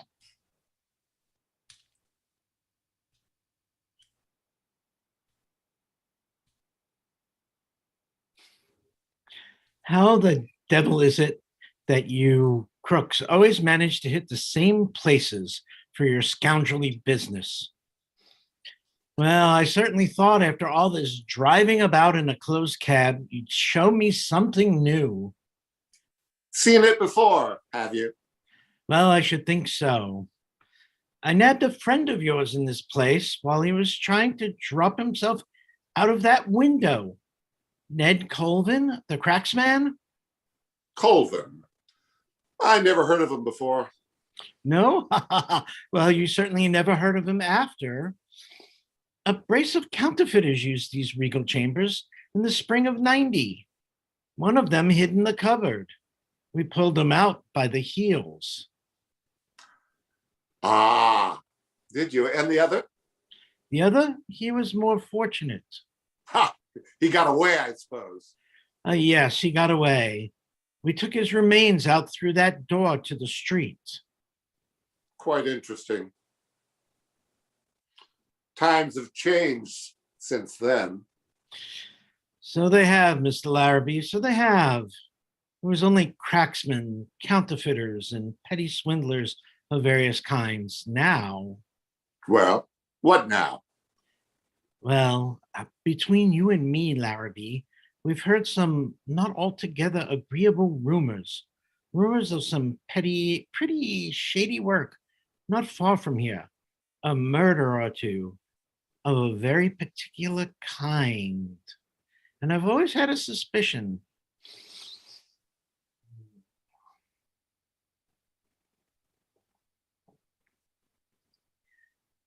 Yes, my surmise is correct. It is. It is what? Cocked. What does that signify to us? Nothing to us, Mr. Larrabee. Nothing to us. But it might signify a good deal to some poor devil who's been caught in this trap. Well, if it's nothing to us, suppose we leave it and get to business. My time is limited. Quite so, of course. I should have realized that reflections could not possibly appeal to you. But it so happens I take a deep interest in anything that pertains to what are known as the criminal classes. And this same interest makes me rather curious to know how you happen to select such a singularly gruesome place for an ordinary business transaction. I selected this place as Mr. Holmes because I thought you might not be disposed to take such liberties here as you practiced in my own house last night. Quite so, quite so. But why not? You might not feel quite so much at home. Oh, you've made a singular miscalculation. I feel perfectly at home, Mr. Larrabee, perfectly. Well, I'm very glad to hear it.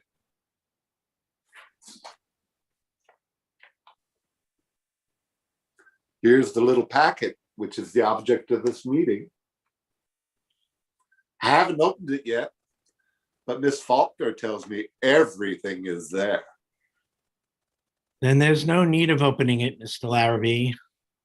Oh, well, I want to see you satisfied. Oh, that is precisely the condition in which you now behold me. Miss Faulkner is a truthful young lady. Her word is sufficient. Very well. Now, what shall we say, Mr. Holmes? Of course, we want a pretty large price for this. Miss Faulkner is giving up everything. She would not be satisfied unless the result justified it. Suppose, Mr. Larrabee, that as Miss Faulkner knows nothing whatsoever about this affair, we omit her name from the discussion. Who told you she doesn't know? You did. Every look, tone, gesture, everything you have said and done since I have been in this room has informed me that she has never consented to this transaction. It is a little speculation of your own. Ha! I suppose you think you can read me like a book. No, like a primer. Well, let that pass. How much you'll give? £1,000. I couldn't take it. What do you ask? 5,000. I couldn't give it. Very well. We've had all this trouble for nothing. Oh, don't say that, Mr. Larrabee. To me, the occasion has been doubly interesting. I have not only had the pleasure of meeting you again, but I have also availed myself of the opportunity of making observations regarding this place, which may not come amiss. Why, I've been offered 4,000 for this little. Why didn't you take it?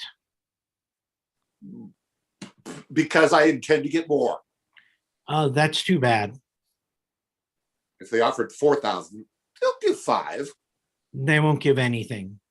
Why not? They turned the case over to me. Will you give 3,000?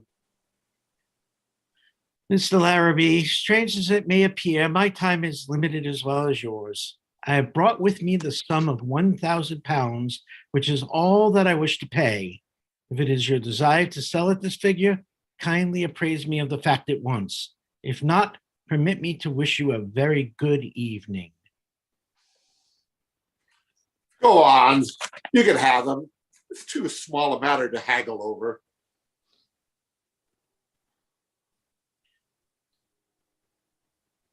Oh, I thought you said you had brought just 1,000. I did. This is it. You brought a trifle more, I see. Quite so. I didn't say I hadn't brought more. Ha! You can do your little tricks when it comes to it, can't you? It depends who I'm dealing with.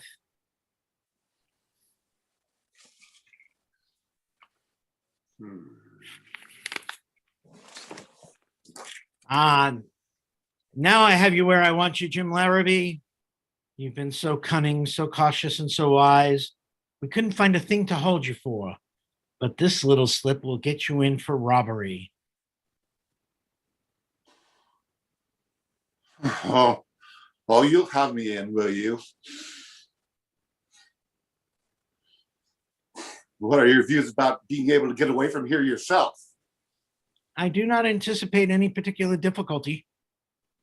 Perhaps you'll change your mind about that.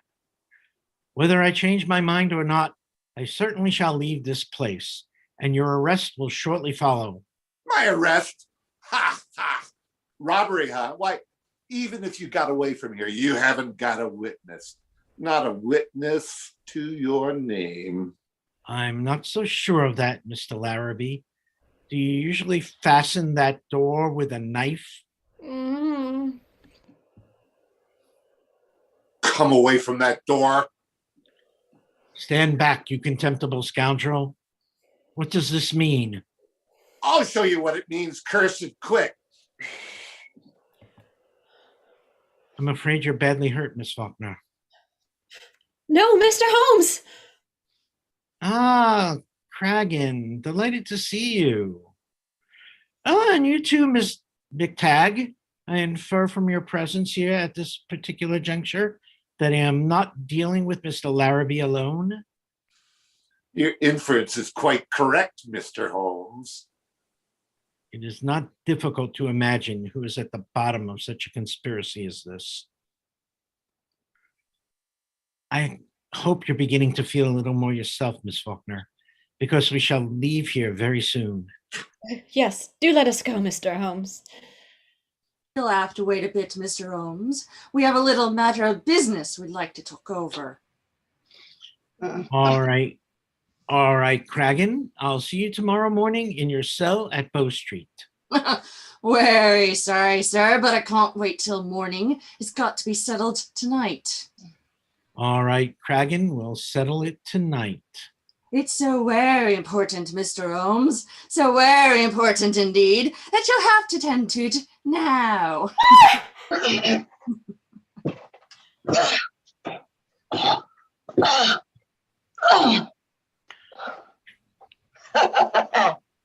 Have you got his revolver? Cheers. Ah, Leary, it is a pleasure indeed. It needed only your blithe personality to make the party complete. There's only one other I could wish to welcome here, and that is the talented author of this Midnight Carnival. We shall have him, however, by tomorrow night. Though he ain't here, Mr. Holmes. He gave me a message for you. He presented his kindest compliments and wished you a pleasant trip across. That's very kind of him, I'm sure. You're writing your will, I suppose. No. Only a brief description of one or two of you gentlemen for the police. We know the rest. And when will you give it to him, Mr. Holmes? In 9 or 9.5 minutes, Leary. Oh, you expect to leave here in 9 minutes, huh? In 1. It will take me 8 minutes to find a policeman. This is a dangerous neighborhood. Well, when you're ready to start, let us know. I'm ready. Wait a bit. You'd better listen to me, Mr. Holmes. We're going to tie you down nice and tight to the top of that table. Well, by Jove, I don't think you will. That's my idea, you know. And you'll save yourself a deal of trouble if you submit quiet and easy like, because if you don't, you might get knocked about a bit. Oh, Mr. Holmes. Come away from him. Come over here if you don't want to get hurt. My child, if you don't want to get hurt, don't leave me for a second. Aren't you coming? No. Better look out, miss, or you might get killed. Then you can kill me too. I'm afraid you don't mean that, Miss Faulkner. Yes, I do. No, you would not say it at another time or place. I would say it anywhere. Always. So you'll have it out with us, eh? Do you imagine for a moment, Kragan, that I wouldn't have it out with you? Well then, I'll have to give you one, same as I did your right-hand man this afternoon. Ah, you heard him say that, same as he did my right-hand man this afternoon. Yes, yes. Don't forget that face. In 3 days, I shall ask you to identify it in the prisoner's dock. Ah! Yes, and the rest of you with him. You surprise me, gentlemen, thinking you're sure of anybody in this room, and never once taking the trouble to look at that window. If you wanted to make it perfectly safe, you should have had those missing bars put in. Bars or no bars, you're not going to get out of here as easy as you expect. There's so many ways, Mr. Larrabee, I hardly know which to choose. Well, you'd better choose quick, I can tell you that. I'll choose at once, Mr. Kragan, and my choice falls on this.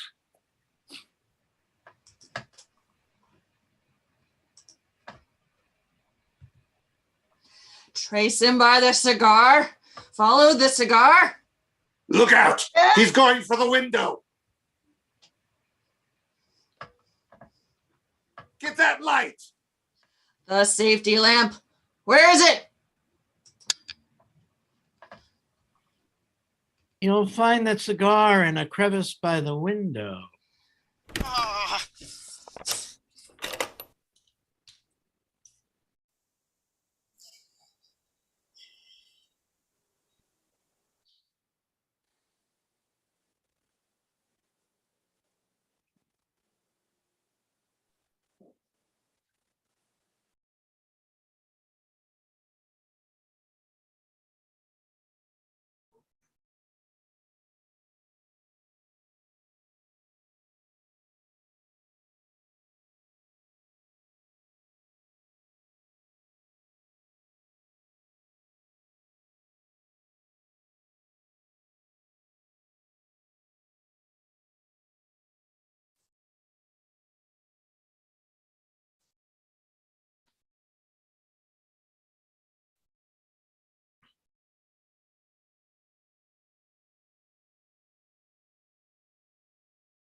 Be careful to make no mistake about the medicine. If she's no better tomorrow, I'll call. You will let me know, of course. Oh, yes, indeed, I will. Good evening, sir. Good night, Mrs. Smedley.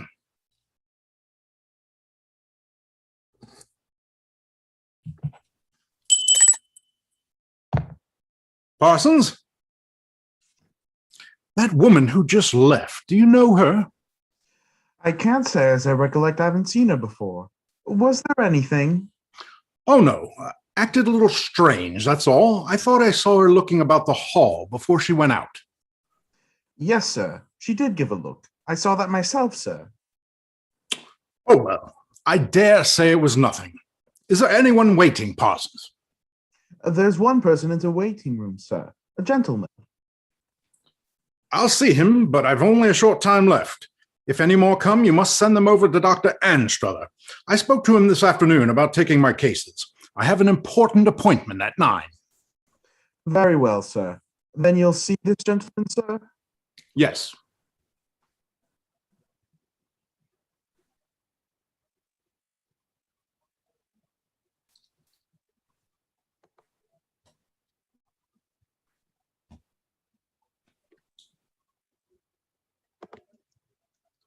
Good evening, sir.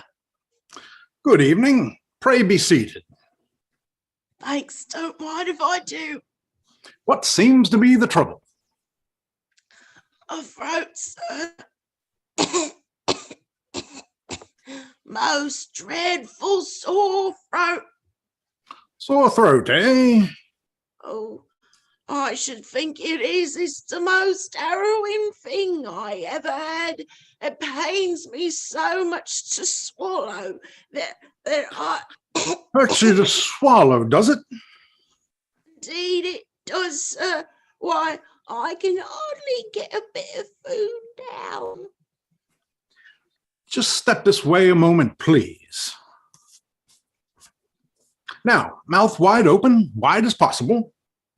That's it.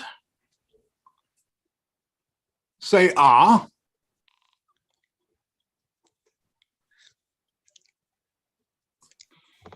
Where do you feel this pain? Oh, just about there, doctor. Inside, about there. That's singular. I don't find anything wrong. You may not find anything wrong, but I feel it wrong. If you would only give me something to take away this awful agony. That's nothing. It'll pass away in a few hours. Singular thing, it would have affected your voice in this way. Well, I'll give you a gargle. It may help you a little. Oh, yes, if only you would, doctor.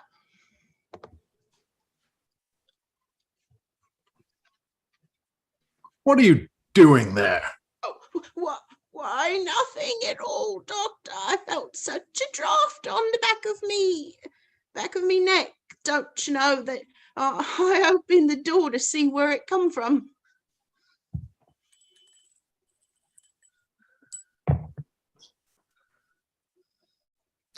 Parsons, show this man the shortest way to the street door and close the door after him.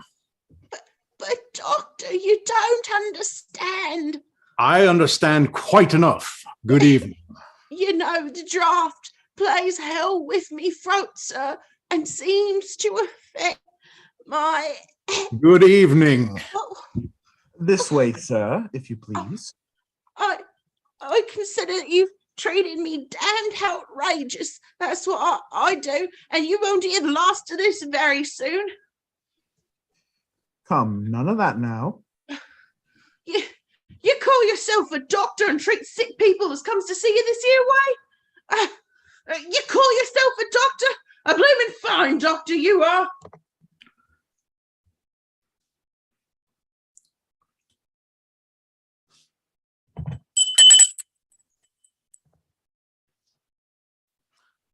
I shall be at Mr. Holmes in Baker Street. If there's anything special, you'll know where to send for me. The appointment was for 9. It's 15 minutes past 8 now. I'm going to walk over. Very well, sir. No, I won't see any more tonight. I must go to Dr. Anstruther. Yes, sir. Parsons, why aren't those blinds down? They was down a few minutes ago, sir. That's strange. Well, you better put them down now. Yes, sir.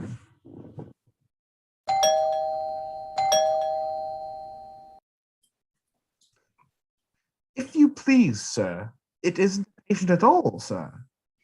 Well, what is it? A lady, sir. And she wants to see you most particular, sir. What does she want to see me about? She didn't say, sir. Only she said it was of the utmost importance to her. If you could see her, sir. Is she there in the hall? Yes, sir. Very well. I was going to walk for the exercise. I can take a cab. Then you'll see the lady, sir. Yes. And call a cab for me at the same time. Have it wait. Yes, sir.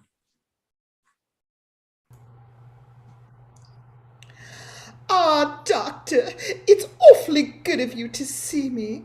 I know what a busy man you must be, but I'm in such trouble.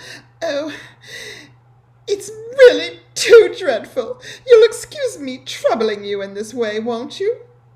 Don't speak of it, madam. Oh, thank you so much, for it did look frightful my coming in like this. But I'm not alone, oh no, I left my maid in the cab. I'm Mrs. H. DeWitt Seaton. Dear me, I didn't bring my card case, or if I did, I lost it. Don't trouble about a card, Mrs. Seaton. Oh, thank you.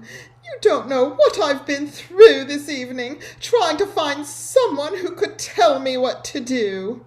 It's something that's happened, Doctor. It has just simply happened. I know that it wasn't his fault. I know it. Whose fault?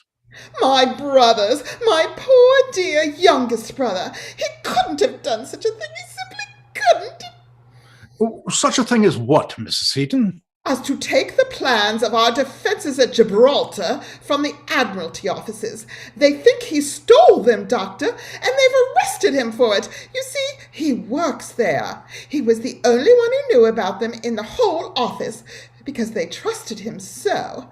He was to make copies, and, oh, Doctor, it's too dreadful. I'm very sorry, Mrs. Seaton. Oh, thank you so much. They said you were Mr. Holmes's friend. Several people told me that. Several. They advised me to ask you where I could find him. And everything depends on it, Doctor. Everything. Holmes, of course. He's just the one you want. That's it. He's just the one. And there's hardly any time left. They'll take my poor brother away to prison tomorrow. There, Mrs. Seaton. Pray control yourself. Now, what would you advise me to do? I'd go to Mr. Holmes at once. But I've been, and he wasn't there. You went to his house? Yes, in Baker Street. That's why I came to you. They said he might be here. No, he isn't here. But don't you expect him sometime this evening? No, there's no possibility of his coming, so far as I know. But couldn't you get him to come? It would be such a great favor to me. I'm almost worn out with going about, and with this dreadful anxiety. If you could get word to him to come. I could not get him to come, madam, and I beg you to excuse me. I'm going out myself on urgent business. Oh, certainly. Don't let me detain you. And you think I had better call at his house again? That will be the wisest thing to do. Oh, thank you so much. You don't know how you've encouraged me. Well, good night, Doctor. What's that, Parsons? I can't really say, sir, but it sounds to me like a accident. Oh, dear. I do hope it isn't anything serious. It affects me terribly to know that someone is hurt. Probably nothing more than a broken down cab. See what it is, Parsons. There's the bell, sir. There's somebody hurt, sir, and they're wanting you. Well, don't allow anybody to come in. I have no more time. Very well, sir. But they're coming in, Doctor. Parsons? Parsons. We had to bring him in, man. There's nowhere else to go, baby. The doctor can't see anybody. Oh, well, let the old gent lay here a while, can't you? It's common decency. What are you got a red lamp hanging outside your bloomin' door for? Yes, yes, let him stay. They would bring him in, sir. It's an old gentleman as was hurt a bit when the cab upset. Oh. Let them put him here and send at once for Dr. Anstruther. Yes, sir. Help him in, Parsons. Oh, Doctor, isn't it frightful? Mrs. Seaton, if you'll be so good as to step this way, you can reach the hall by taking the first door to your left. But I may be of some use, Doctor. None whatever. But, Doctor, I must see the poor fellow. I haven't the power to go. Madam, I believe you have some ulterior motive in coming here. You will kindly... Oh! This way, sir. Be careful of the sill, sir. That. Now. We'll go in here. You'll see the doctor and it'll be all right. No, it won't be all right. It was an accident. You can't help an accident. Yes, you can. He was on the wrong side of the street. I turned up and Now, over to this chair. No, I'll sit here. No, this is the chair, sir. Don't I know where I want to sit? You'll sit here. Now the doctor will have a look at you. There's the doctor. That isn't a doctor. It is a doctor. Here, doctor, will you come and have a look at this old gent? He's hurt himself a little. And Wait. Are you the driver? Yes. I'm the driver. Well, I'll have you arrested for this. Arrested? Arrested. You can't arrest me. I can't, but somebody else can. Here. You are a very disagreeable man. You are totally uninformed on every subject. I wonder you are able to live in the same house with yourself. Are you a driver? No, sir. Well, what are you? I'm the butler, sir. Butler? He's the doctor's servant. Who'd have such a rum-looking butler as you? What fool He's would? the doctor's servant. Who asked you who he was? Never mind who's asked me, I'm telling you. Well, go and tell somebody else. Sit down. Sit down here and be quiet. Have a cab ready for me. I must see if he's badly hurt. Yes, sir. Quiet. Where's my hat? Never mind your hat. I will mind my hat, and I hold you There's your hat in responsible. your hand. That isn't my hat. Yeah, you're responsible. I'll have you arrested. Yeah. Come back. I can't stay around here, you know. Someone will be pinching me cab. And bring your cab in here. Why didn't somebody stop him? His cab him. What did he bring me in here for? I know where I am. It's a conspiracy. I won't stay in this place if I ever get out of here alive. Parsons, that man's number. Now, sir, if you'll be quiet for one moment, I'll have a look at you. Don't let her get to that window. Is that you, Holmes? Quite so. What do you want me to do? That's all. You've done it. Don't do anything more just now. Look out, Holmes. She can get out that way. I don't think so. Well, what remarkable weather we're having, Doctor, eh?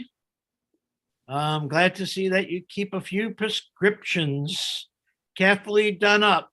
Good for the nerves. Have you ever observed, Watson, that those people are always making... I've got her, sir. Good heavens, is that Foreman? Yes, that's Foreman, all right. Yes, Has sir. Inspector One of them Bradshaw is come with his men?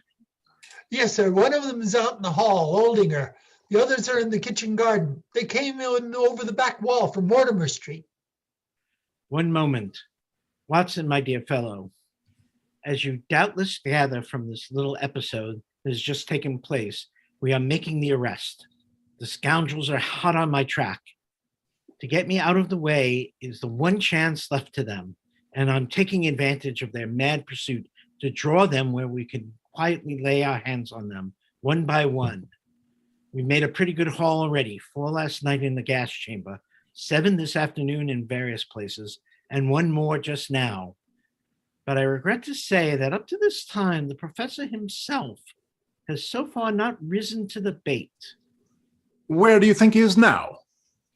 In the open streets, under some clever disguise, watching for a chance to get at me. And this woman was sent in here to... Quite so. A spy, to let them know by some signal, probably at that window, if she found me in the house. And it has just occurred to me that it might not be such a bad idea to try the professor with that bait. Foreman. Yes, sir. One moment. Bring that Larrabee back here for a moment, and when I light a fresh cigarette, let go your hold on her, carelessly, as if your attention was attracted to something else. Get hold of her again when I tell you. Very well, sir. My dear Mrs. Larrabee, I took the liberty of having you brought in here for a moment in order to convey to you in a few fitting words my sincere sympathy in your rather unpleasant predicament. It's a lie. It's a lie. There's no predicament. I'm charmed to gather from your rather forcible observation that you do not regard it as such. Quite right, too. Our prisons are so well conducted now, many consider them quite as comfortable as most of the hotels. Quieter and more orderly. How the prisons are conducted is no concern of mine. There is nothing they can hold me for. Nothing. Oh, to be sure. There may be something in that. Still, it occurs to me that you might prefer to be near your unfortunate husband. We hear a great deal about the heroic devotion of wives and all that. You know, Mrs. Larrabee, when we come right down to it,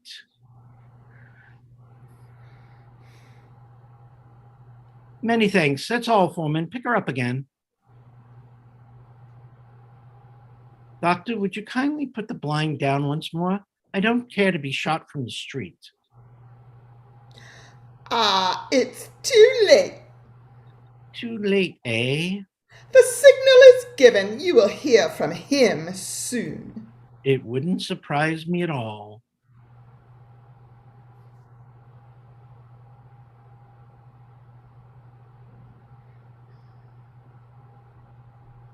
I think I shall hear from him now.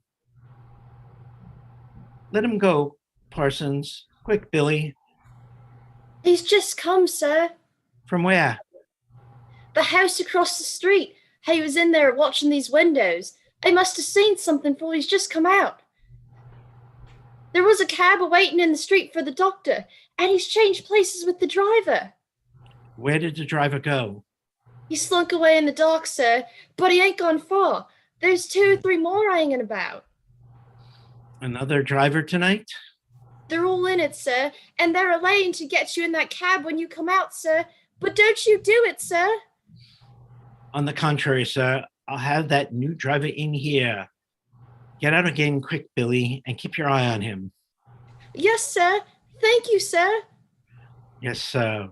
Watson, can you let me have a heavy portmanteau for a few moments? Parsons, my large Gladstone. Bring it here. Yes, sir. I'm afraid it's pretty shabby looking. Many thanks, Mrs. Larrabee, but your first signal is all that we require. By it, you informed your friend Moriarty that I was here in the house. You are now aware of the fact that he is impersonating a driver and that it is my intention to have him in here. You wish to signal that there is danger. There is danger, Mrs. Larrabee, but we don't care to have you let him know it. Take her out, Foreman, and make her comfortable and happy. And by the way, you might tell the inspector to wait a few moments. I may send him another lot. You can't tell. Come along now.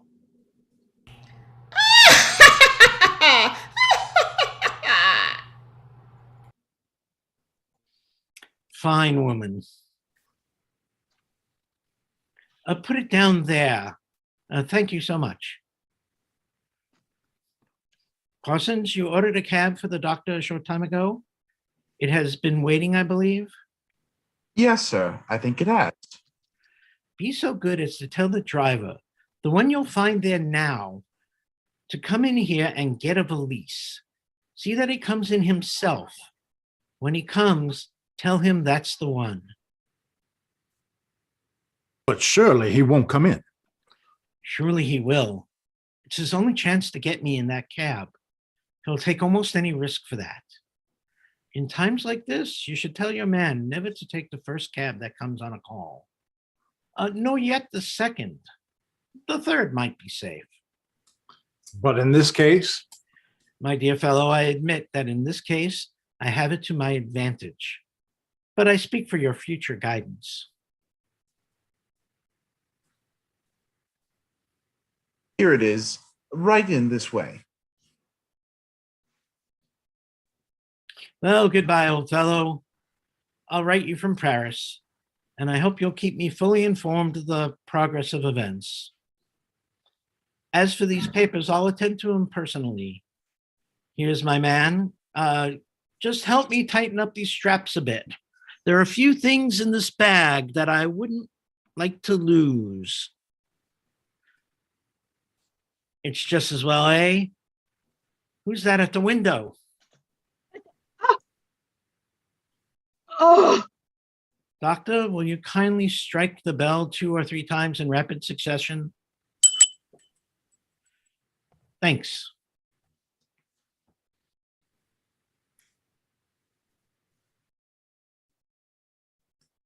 Woman?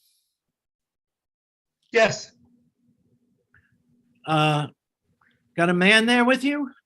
Yes, sir. The inspector came in himself. Ah, the inspector himself. We shall read graphic accounts in tomorrow's paper of a very difficult arrest he succeeded in making at Dr. Watson's house in Kensington. Take him out, Foreman, and introduce him to the inspector.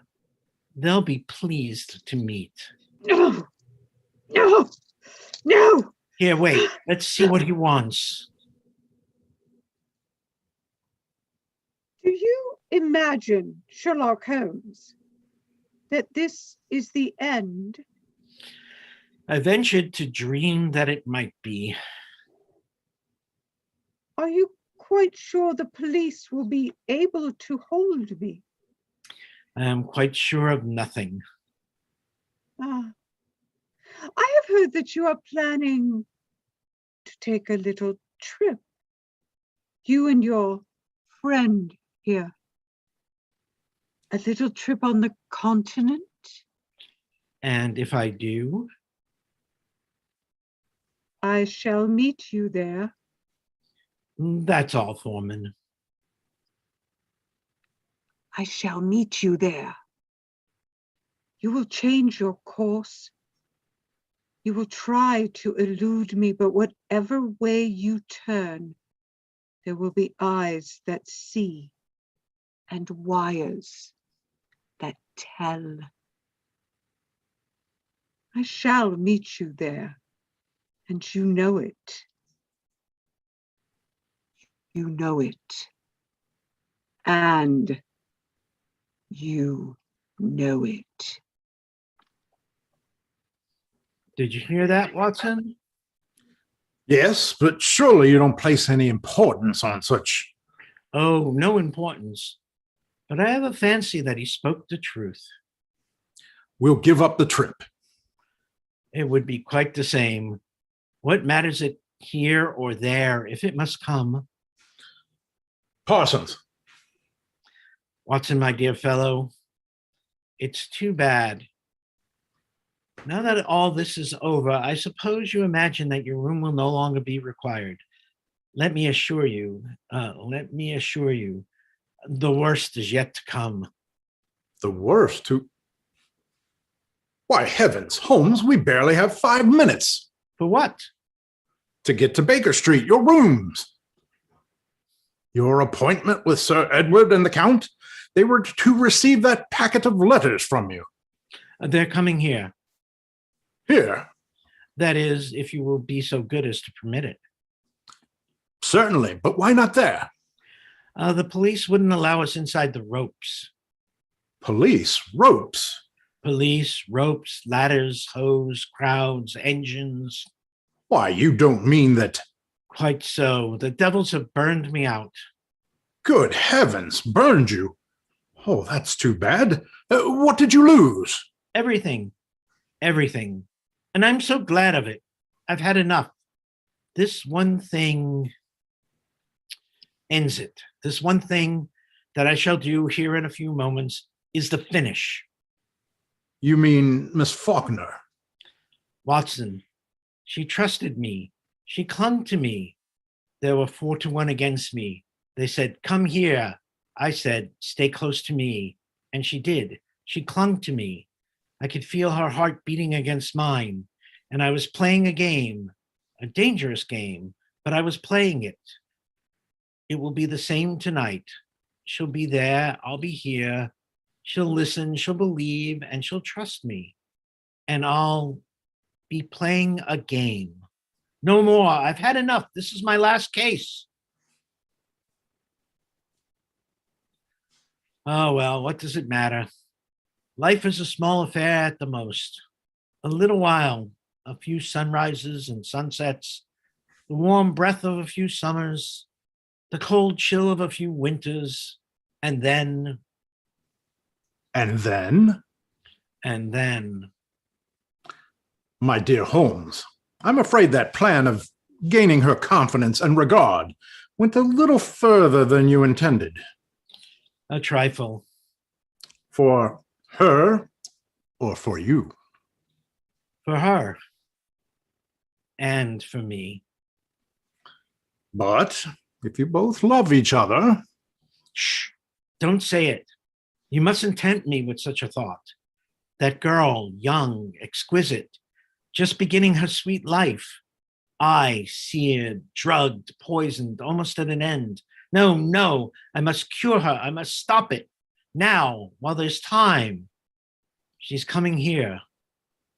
She won't come alone? No, Therese will be with her. When she comes, let her wait in that room. You can manage that, I'm quite sure. Certainly. Do you intend to leave that book there? To keep that door from closing. She is to overhear. I see. Sir Edward and the Count are very likely to become excited. I shall endeavor to make them so. You must not be alarmed, old fellow. She may be there now. I'll go to your dressing room, if you allow me, and brush away some of this dust. By all means. My wife is in the drawing room. Do look in on her a moment. It will please her so much. My dear fellow, it will more than please me. Mrs. Watson, home, love, life. Ah, Watson.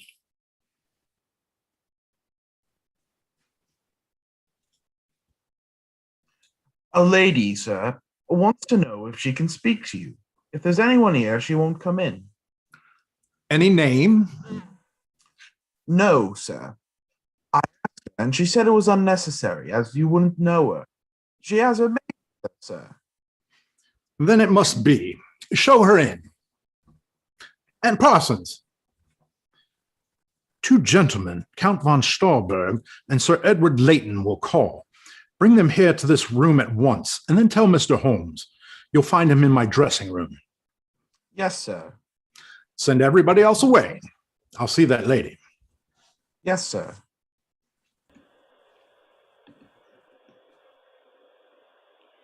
Is this Dr. Watson's room? Yes, and I am Dr. Watson. Would you mind telling me if Mr. Holmes Mr. Sherlock Holmes is here? He will be before long, Miss, My name is Alice Faulkner.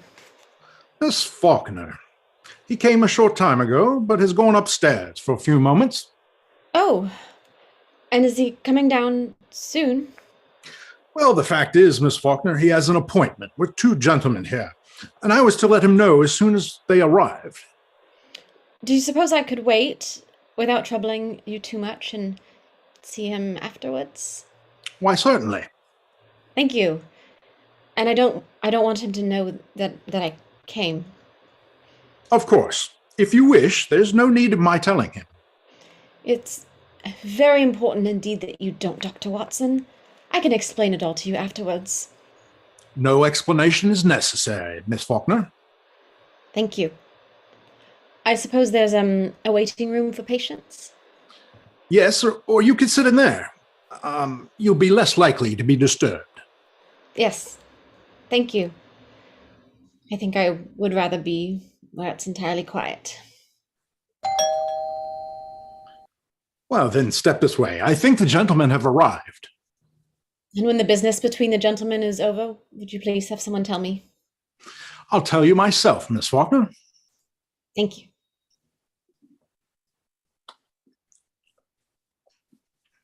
Count von Stauberg, Sir Edward Leighton. Count, Sir Edward. Dr. Watson, good evening. Our appointment with Mr. Holmes was changed to your house, I believe. Quite right, Sir Edward. Pray be seated, gentlemen. Mr. Holmes is a little late. He has already arrived, Count. I have sent for him. It was quite a surprise to receive his message an hour ago, changing the place of meeting. We should otherwise have gone to his house in Baker Street. You would have found it in ashes, Sir Edward. What? Really? Ugh. The house burnt? Burning now, probably. I'm very sorry to hear this. It must be a severe blow to him. No, he minds very little. Really? I should hardly have thought it. Did I understand you to say, Doctor, that you had sent for Mr. Holmes? Yes, Count, and he'll be here shortly. Indeed, I think I hear him on the stairs now. And gentlemen, be seated again, I beg. Our business tonight can be quickly disposed of. I need not tell you, gentlemen, for I have already told you, that the part I play in it is more than painful to me. But business is business, and sooner it's over, the better. You were notified to come here this evening in order that I might deliver into your hands the packet which you engaged me on behalf of your exalted client to recover.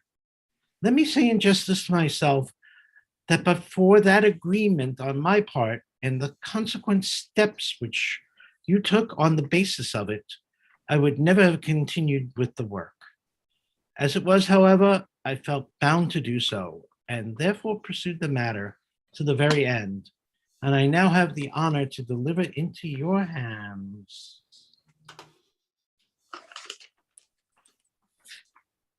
Permit me to congratulate you, Holmes, upon the marvelous skill you have displayed and the promptness with which you have fulfilled your agreement.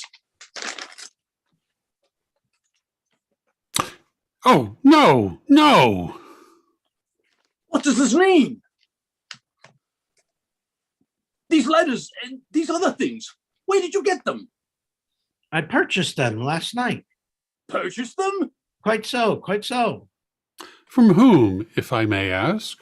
From whom? From the parties interested, by the consent of Miss Faulkner. You have been deceived. What? This packet contains nothing. Not a single letter or paper that we wanted. All clever imitations. The photographs are of another person.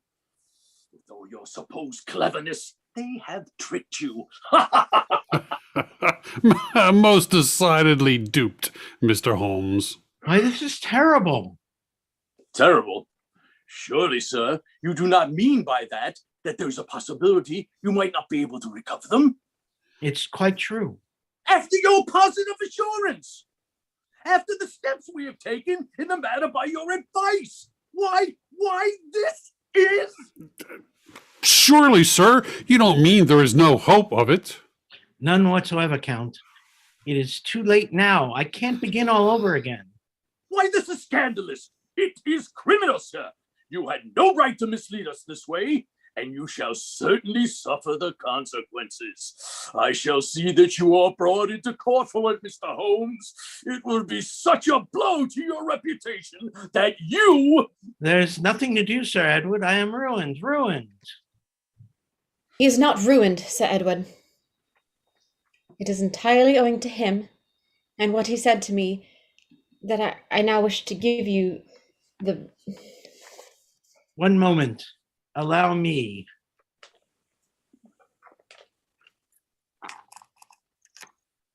I notified you in my letter this morning that the package should be produced at 9:15. It is barely 14 past, and this is it. The one you have there, as you have already discovered, is a counterfeit.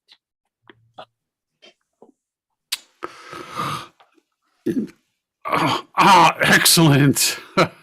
Admirable, Mr. Holmes. Oh, it is all clear now. Really marvelous. Oh, yes, upon my word. My word. Take this, Miss Faulkner. Take it away from me. Quick, it is yours. Never give it up. Use it only for what you wish. What? We are not to have it? No, you are not to have it. After all this? After all this. But, my dear sir. This is outrageous. Your agreement. I break it. Do what you please. Warrant, summons, arrest will find me here. Get them out. Get them away. I'm sure, gentlemen, that you will appreciate the fact. Wait a moment, Dr. Watson. Here's the package, Sir Edward. No. Yes. I much prefer that he should have them. Since you last came that night and asked me to give them to you, I've thought about what you said. You were right. It was revenge. We are greatly indebted to you, Miss Faulkner. Oh, to be sure. And to you too, Mr. Holmes, if this was part of the game. It was certainly an extraordinary method of obtaining possession of valuable papers. But we won't quarrel with the method as long as the accomplished desired result. Count? Oh, certainly not, Sir Edward. You have only to notify me the charge for your services, Mr. Holmes, and you'll receive a check. I have the honor to wish you good night. Dr. Watson, this way, Count.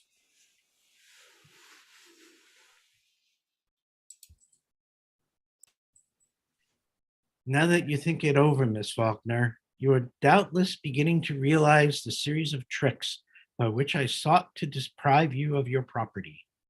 I couldn't take it out of the house that night like a straightforward thief because it could have been recovered at law. And for that reason, I resorted to a cruel and cowardly device which should induce you to relinquish it.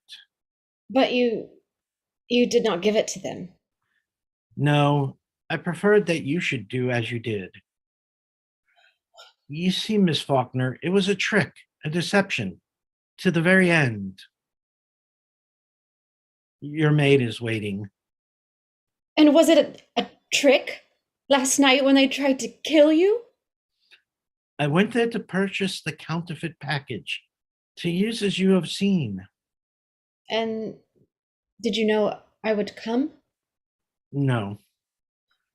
But it fell in with my plans notwithstanding. Now that you see me in my true light, Miss Faulkner, we have nothing left to say but good night and goodbye, which you ought to be very glad to do. Believe me, I meant you no harm. It was purely business with me. For that, you see, I would sacrifice everything, even my supposed friendship for you. It was a pretense, a sham. Everything that you... I don't believe it. Why not? From the way you speak, from the way you look, from all sorts of things. You're not the only one who can tell things from small details. Your faculty of observation is somewhat remarkable, Miss Faulkner. And your deduction is quite correct. I suppose, indeed I know, that I love you. I love you. But I know as well what I am and what you are. I know that no such person as I should ever dream of being a part of your sweet life. It would be a crime for me to think of such a thing. There is every reason why I should say goodbye and farewell. There's every reason.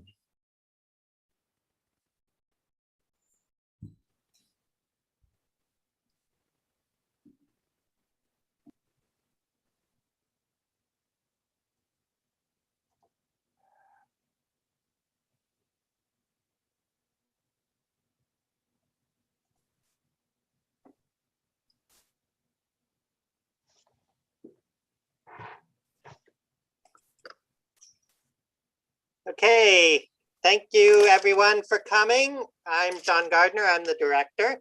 I know you are all clapping. They did a fantastic job tonight. And I want to thank you all for coming and watching tonight.